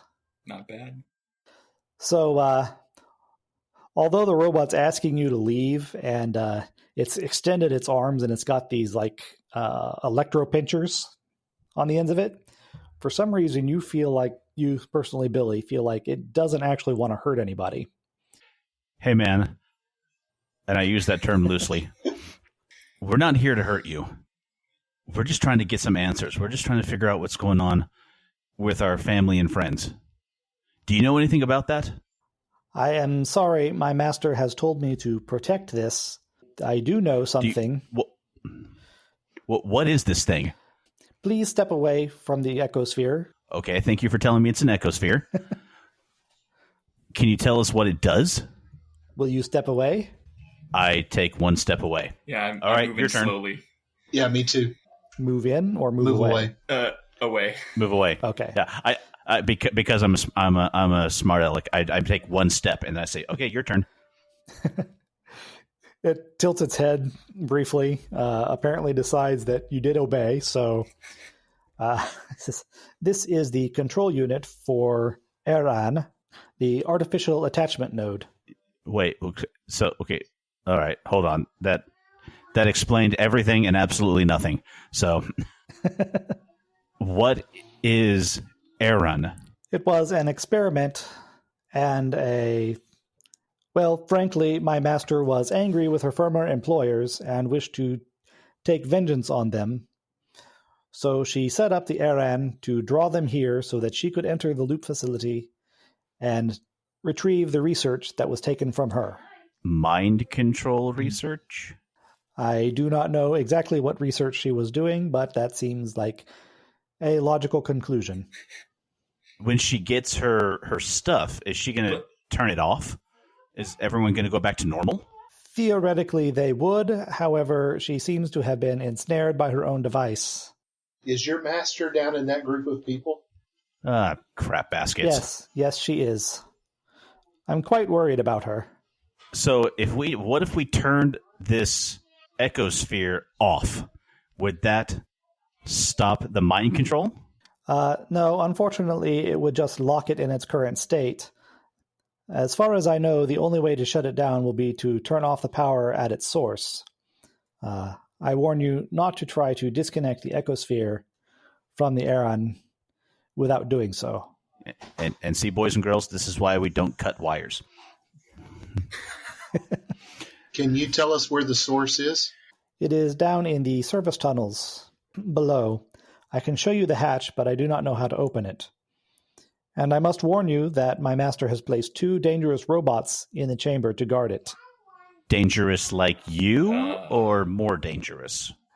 No offense, Well, you are very scary. But I just want to know what we might be dealing with. He clamps a little bit, and some very bright sparks appear between the tines on his clamper. Probably equally dangerous, but less reasonable than me. Fair. Can you give us just a moment to talk, sir? Of course. Please do not approach the ecosphere. I want to talk to my mates. Yeah, just jump. Be right back. Okay, guys. Can we get in there? Can he get us in there like he's taken us prisoner? Ooh. And will he help us get through if we get past those other guys if he's I'm air quoting here, my fingers are doing the thing, if he's got us in control, We got to get to the power source, guys. I agree, and I hear you, but are we sure we can trust him? Well, here's the question. Well, we got to also figure out a way to get past the other two robots. Okay, he can help us with that, right? Like he. I don't think he's gonna. I don't know, man. I mean, if he's not hurt us so far, right? He hasn't killed us yet, True. but he also hasn't really helped us yet, besides just answering questions. But like if we were his prisoners, air quotes, Mm-hmm. could we get in that way? And if he a good freaks idea. out on us, we'll just run. Okay, I like having a backup plan Okay. for when everything goes to crap, because everything will go to crap. That is the nature of the universe. If anything, trust me, if all the times I have been in detention, I have been in trouble and almost arrested, have taught me everything will go to crap. Okay. I really need All to right, make Billy. better life choices. That is dawning on me. Billy, will you talk to him? You seem to have a rapport with him. Will you talk with him? I will do my best. But side note, Brian, Yes? do you happen to remember when the first year was that Super Soakers came out? Not off the top of my head, no. I'm trying to remember if those were a 1980s item or not, or if they didn't come out till like 90. I imagine Okay. they were I'll because look it up.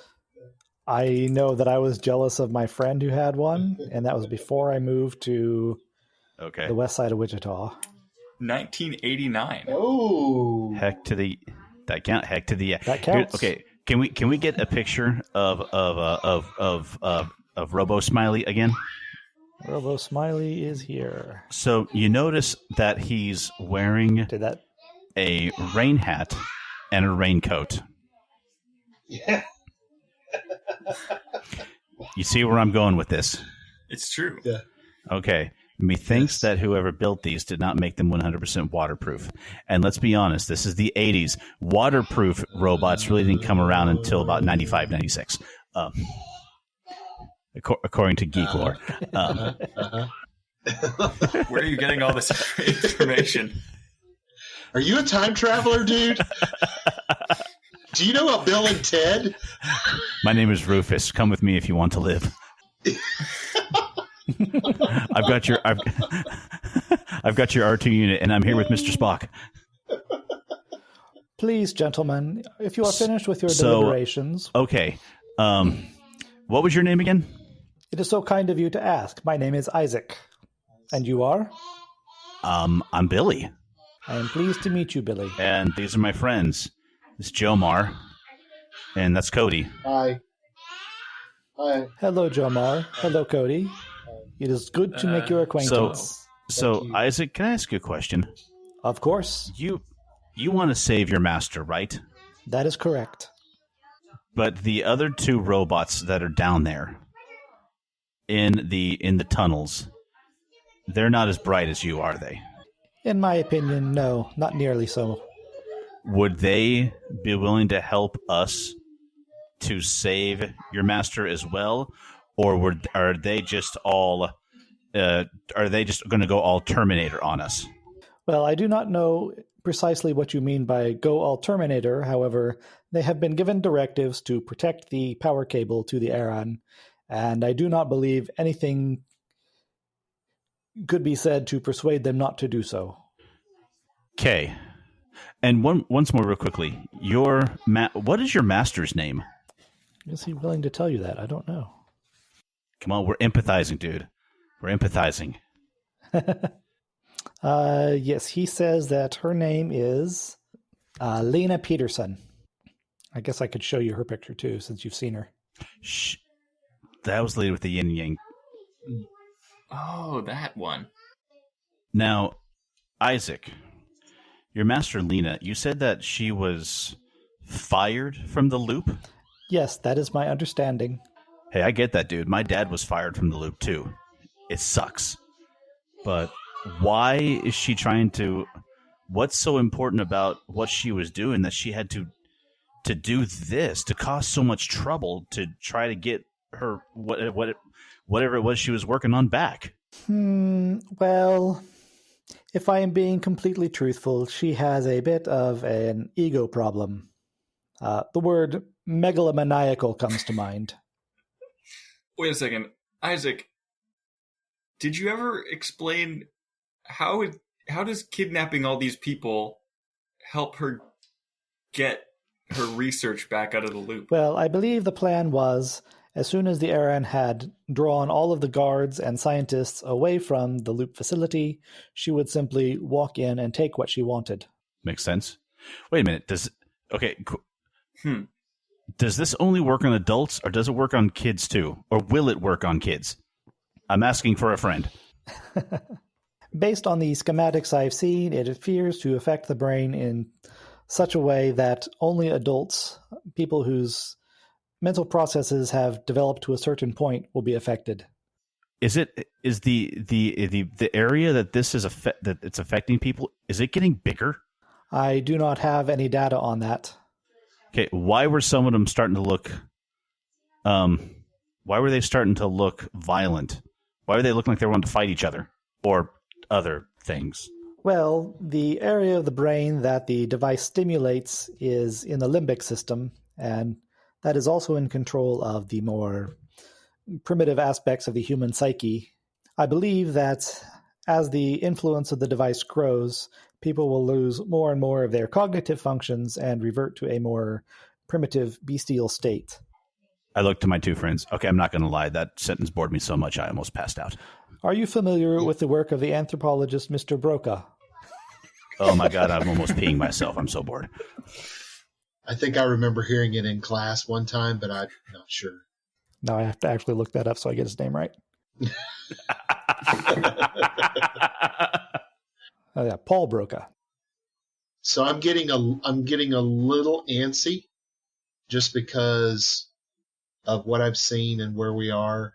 And so I'm going to kind of break in just a minute, not to offend Billy, but Isaac, will you help us? I will do what I can within the limits of my directives. Fair enough. So here's another question. Do we go down there with what we got? Or do we try to stock up on something more? If the power source is part of the loop, maybe there's a way to shut it off from the part of the loop that isn't guarded by robots. Good point. Yeah. Once enough guards come out. Good point. Does Isaac know that? I don't know enough about the loop to say for sure.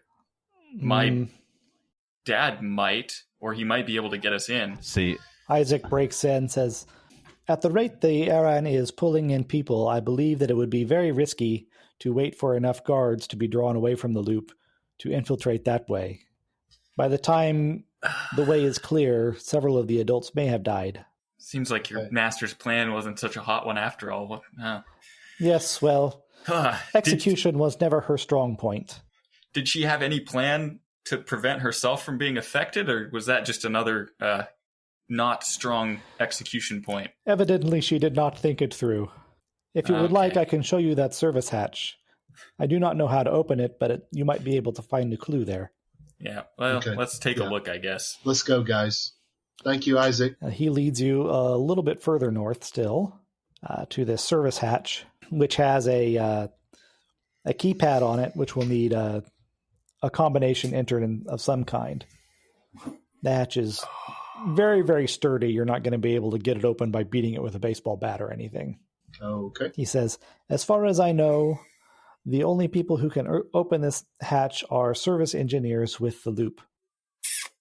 So would we tinker or calculate? Give me contact rolls. Contact. Okay. If only I had been arrested instead of Moghu. Man. Contact. Cody, surprisingly... Oh, wow. You happen to know done. that... actually, let me see, because you get a bonus for having two. Wow. Yeah. I do like that. Here's the contact bonus effects. You may choose one of those. I'll choose that they know something important. Okay. So you happen to know that your dad went out for drinks one time with a service engineer from work by the name of Mike Warren, I think. And he might know something about how to get in through this hatch. You're not entirely certain why you remembered that he was a service engineer, but you did. All right, I'll take it. So I'm going to rush you forward a little bit and assume that you go back down to the south and find a phone book. Yep. So that you can look up Mike Warren's address. Man, I hope he's not there yet. Do we go with Cody? I was assuming you do. Do you have a reason not to? Nope. So you arrive at Mike Warren's house. All right. And you get there, and what do you do? I'm going to go ahead and start pounding on the door. All right. So where's the front door from here? There's the front door. Cody's pounding on it and not having any results. I'm going to walk around the house and once again peek in some windows. Okay. So you can see into the kitchen and you can see into the bathroom. I'm going to go around the other side of the corner and see if I can see a window or a door. Okay. There is another door over here around that side. And so you can see in through the window into the stairwell, and you can see in the side door is glass and a screen, so you can see down the hallway. And then if Billy goes around the back, he can reveal the living room and family room, and you don't see anybody on the ground floor at all. No. All right. I'm going to come back around to where Cody is. All right. Do you want to try and get in? Do you see anything, Jomar? I could see down a hallway, and it looks like there's a room immediately to the left, and then further down there's to the left there's a little bathroom, and then to the right, about halfway down the hallway, there looks like there's some type of opening, but I can't. I didn't go around to see what's on the other side.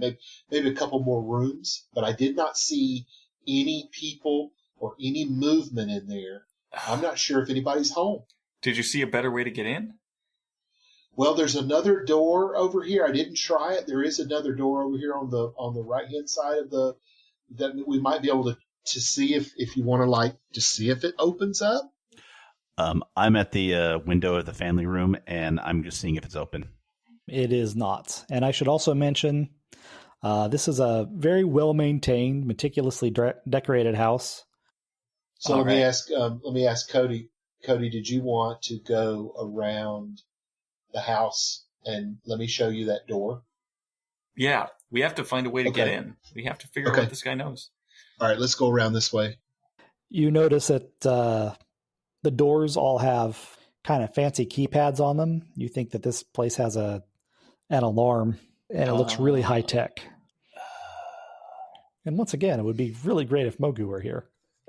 I mean, I could take a chance. I could take a chance with Program or Tinker. I've got one in Tinker. With Tinker, you could probably jimmy the lock, but that might set off the alarm. It wouldn't do anything for that. I don't have anything in Program, so. All right, I am back. Apologize for that. Had to help get my boys into bed. So, are we dead yet? Not yet. So, all right. We need to get in. Billy, let's try harder. But go ahead, Cody. We need to get in there, but there's it looks like quite a security system he's got set up, and if we have to deal with the police again, I think we're out of time. What makes you think that any police are left in town? Well, I guess we can hope we get lucky. Okay. So we've confirmed the door is locked? The door is locked and alarmed. All right. Hey, Joe Mark, can I borrow the baseball bat for a second? Yep. Here you go, man. Thanks. Walk on. I'm gonna walk over here to the living room window, and we're just gonna bust that right in. All right. I'm gonna walk back here and say, and just very nonchalantly, thanks, man. Here you go. Cool. Rock on, dude. Now, actually, based on what I know about alarm systems, just breaking the window won't set it off. No, because I have not lifted it up the contact from the frame, which is how 1980s alarm systems work. Oh, yeah, that's true. I guess they wouldn't have the All right. conducting glass thing going on, right? I don't know. Nope. Come on, Cody. We're going to follow him. So, skidoosh. All right. So then, you're in the living room, and Get my map. Billy, how do you know so much about house alarm systems? That's not important. Let's not worry about who knows what about what. so you hear a voice faintly from upstairs. Someone says, no. Sandy, what was that? Did you drop a plate? Yes, my. Maybe I should try knocking on the door again. I really feel like crap right now. By the way, the room that you're in is appears to be actually set up as an office. Okay. There's a large number of drawings, electrical diagrams, and books about the loop here. And if you poke your head into the family room, it's got a lot of it's actually got a lot of posters of the Jackson 5. There's a really nice stereo and a lot of records here. Wow. Time has not been kind to Tito. I don't know, guys. I'm feeling pretty bad. I'm preparing to move to knock on the inside of the front door. So when you knock, you hear that voice again. You can hear it a little bit louder now since you're near the stairs. Sandy, somebody's at the door. Can you get the door, please? Sandy's not here. Yeah, that's not going to freak her out. Next, tell her that there is no Sandy, only Zool. It's actually a man's voice. Who's that? Are you a burglar? I'm calling the police. We need your surprise- help. Yeah. All right, I'm jumping up in the hallway here with Don't take the baseball bat. No, I'm not. Please help We're us. not here for any trouble, sir. We just need help. Alex, is that you? Did you come over to play? I'm a friend of Alex, and he said that you would be able to help us if I came over and asked you. I'm upstairs in my room. What do we do, guys? Should we just go upstairs, I guess? Jomar, what do you think? I'm going to have my bat ready. Sorry. I mean, we already broke into his house. We already broke into his house. Let's go up there and rough him up a little. I mean, like, hey, let's Okay. just make a day of it. All right, I'm heading up the stairs. Okay. I'll follow behind Jomar, just yeah. You get up to the top, and there's a hallway over here. Okay. Peek around the corner for me, Jomar. Yeah. There's two doorways down the hall on the right. Or on the left, I'm sorry.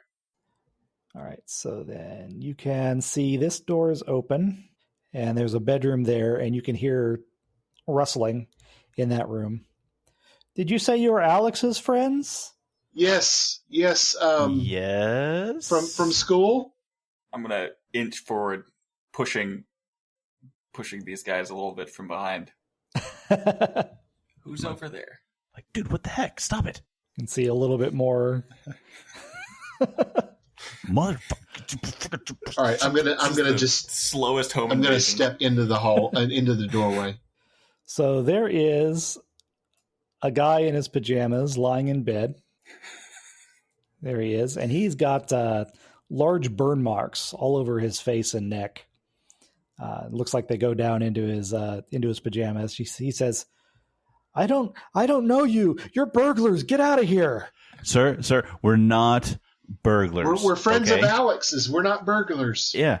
If we weren't friends of Alex's, why would we be here? Right. You're right. Hey, you want to ride bikes? Actually, right now, it's not sounding like a bad idea. Yeah. Yeah, I like bikes. We like bikes.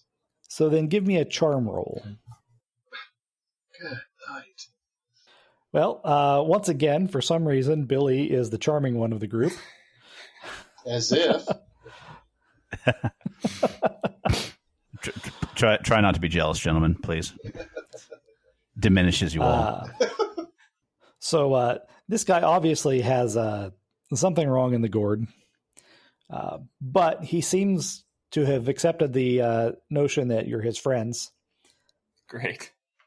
So, we're trying to we're. Gosh, I almost slipped into the Blues Brothers. We're on a mission from God. We're trying to. What was his? Alex. We're trying to help Alex and some others, but in order to do that, we need to know how to turn off the power to part of the loop. Do you know anything? You wouldn't happen to know anything about that, would you?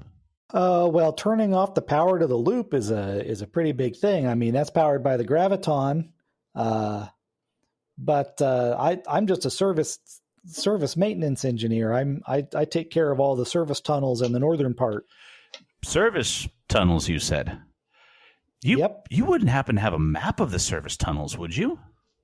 Oh, yeah. Hand me that stack of papers over there on the dresser. I do so. He spreads out a big blueprint, says, see, this is the area that I'm in charge of. And see, this is how I get down. That's the service hatch. And he points to a spot that looks like it's probably close to the service hatch that you've already seen. He says, and see, it goes all the way down here under the loop and over the loop. And there's maintenance tunnels, and I take care of all of that. There's all kinds of cool get security controls. Clearance? Well, remember, he's very injured and probably maybe has brain damage. Oh, I see. This wasn't his existing condition. No. That makes sense. He says, yeah, there was a conduit explosion, and I got hurt real bad. And where is Sandy? She's my nurse. She's supposed to be here.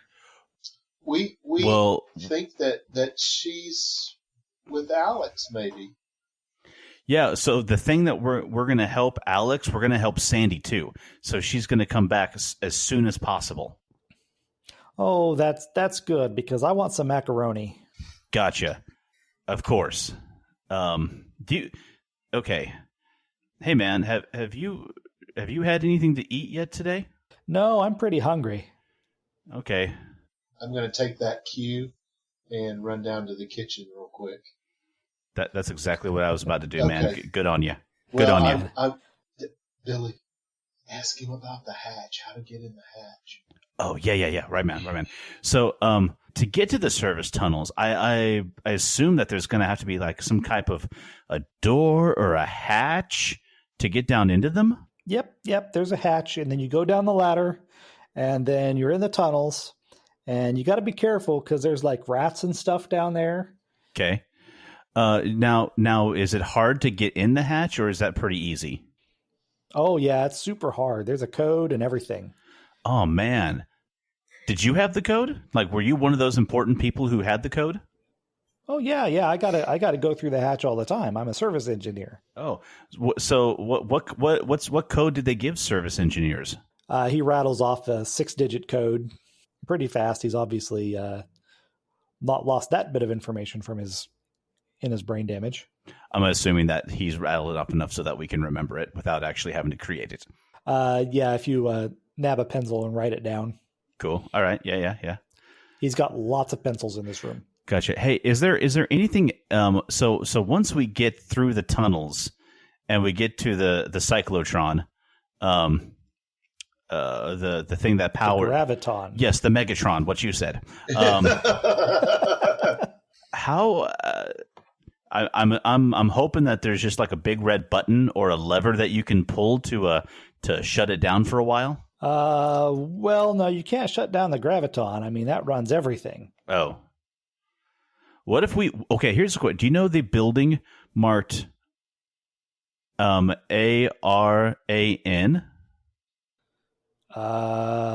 No. Okay. I may have missed this part while I was taking care of kids, guys, because I'm running out of questions to ask. Like, what part are we trying to shut down? The power to the ecosphere. Yeah, to the ecosphere. Yeah. Okay, hey, what do you know? Of course, being service engineer guy, I'm sure you got called on to service the ecospheres too, right?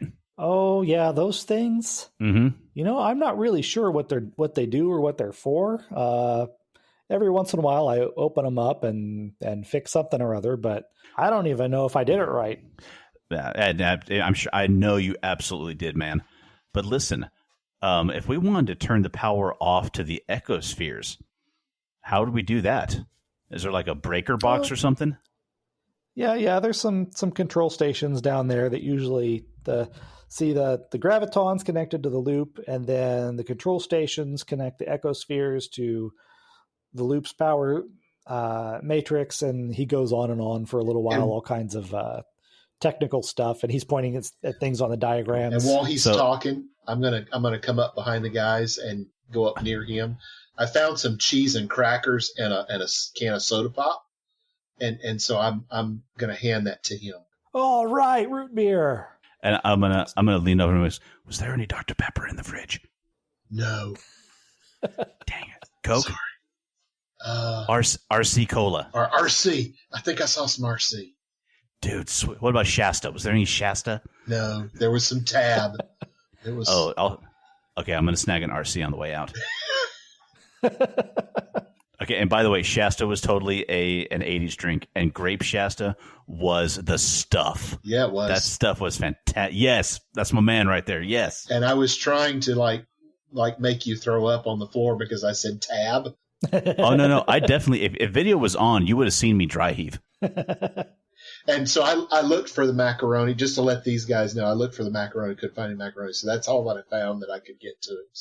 So okay. So has anything he said like dawned on us about like a way to shut off power to the ecosphere in a way that is understandable for a bunch of kids?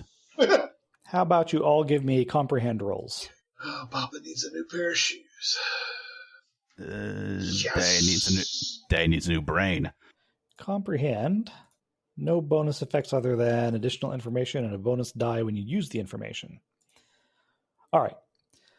So Jomar, you figure that if the Aeron isn't something that Mike knows about, if it's equipment that Lena installed herself, and if it's connected to the power somehow, probably it's going to be a bit of a hatchet job. And all you'll really need to do is find the place where she's spliced in and disconnect it there. At the point where you get to that place, remind me that you have a bonus die.